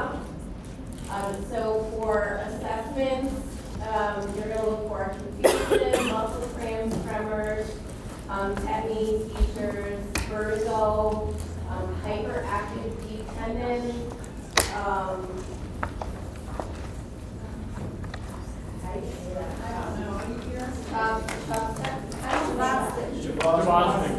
What is that? It's like a run on the Isn't that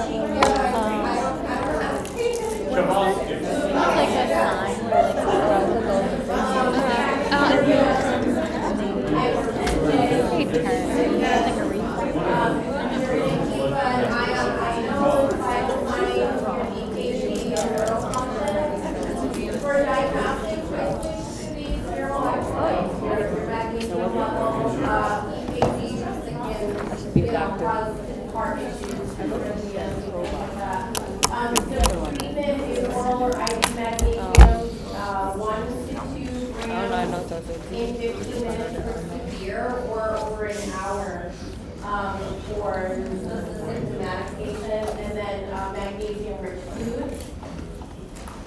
So for teaching, we're going to tell the patient to read labels, pay attention to labels on food items and medications, proper med use reconciliation, teach through magnesium, some of those are boiled spinach, pumpkin seeds, chia seeds, olives, and cashews. There's like a whole list. It goes through a bunch of them. And when to seek medical attention.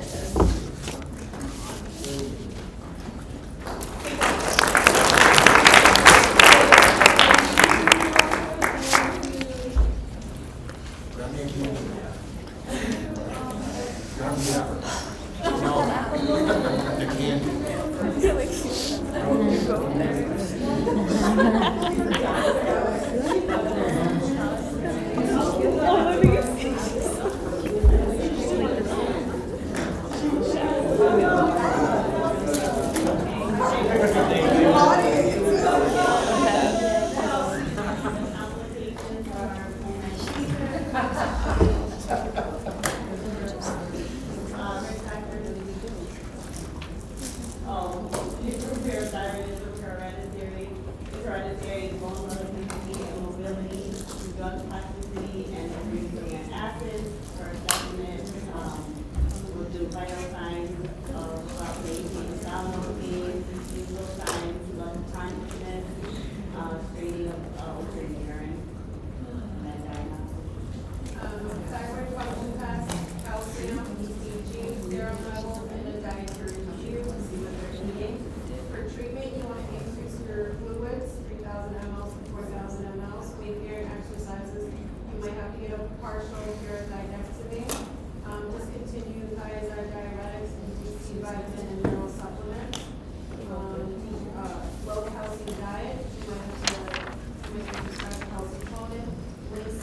IM substitute in biphosphate.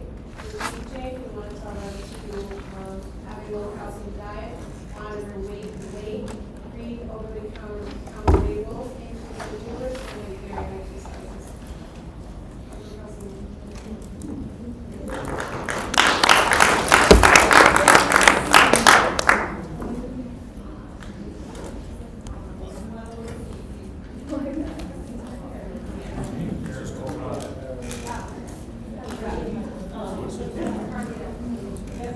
Good job. So for hypocalcemia, the main complications you'll see with hypocalcemia are seizures, laryngeal bronchospasms, bradycardia, and hypotension. The risk factors for it would be a large volume citrated blood transfusion, low parathyroid hormone, low magnesium, increased phosphorus, hypoalbuminemia, or alkalosis. The assessment will be vital signs focused on blood pressure and heart rate. And you want to check the airway, check the laryngeal bronchospasms, narrow to see if they have any confusion or seizures, reflexes, checking for the Trousseau and signs. ECG is checking the cardiac status. I jumped into that. So the Trousseau and the calcium signs, EKG, the parathyroid hormone, and the serum calcium levels to see where those are at. Treatment for hypocalcemia would be increased dietary calcium and vitamin D. If the positive Trousseau and Chopstick signs are present, then you would do IV calcium replacement, and you don't want to go over 60 milligrams per minute on that. They need EKG monitoring, seizures, and fall precautions. And if they're on a diuretic, switch to thiazide instead of diuretics. And as far as teaching, we would want them to increase their calcium and vitamin D intake, encourage them to read labels on their food vitamins, things like that, fall prevention, and teach them which signs and symptoms that they have to monitor.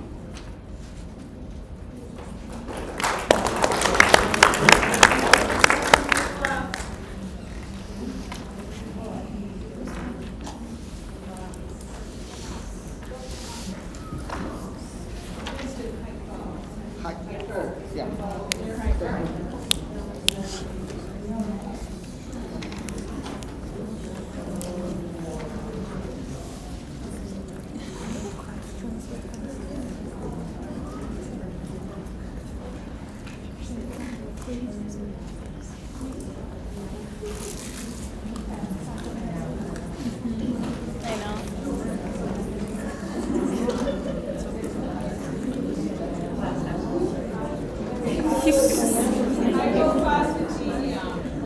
It's hard to say, but it's low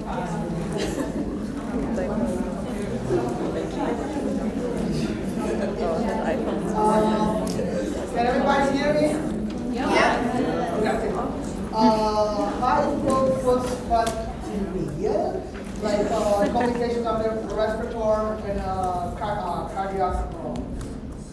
cardiac issues, like the risk factors.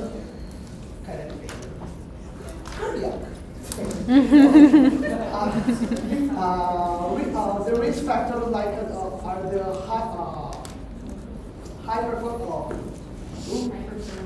hypoparathyroidism, like low phosphate, elevate calcium, abuse of intake of acids, low vitamin C, and some medication like corticosteroids. For assessment, like of course cardiac, respiratory, and the central nervous system, especially like relating more for bones and muscle pain. Diagnosis like blood work, looking more for calcium and phosphate, and EKGs. Treatment. Reduce the increase your phosphate intake, reduce your calcium intake, and all the meds and the acids. And teaching for the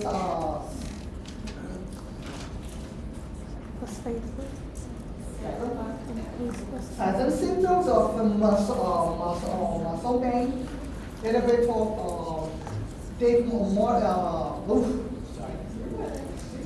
reduce your intake of like high calcium foods and elevate your intake of like high phosphate foods like whole grains, bananas, beans, and meats.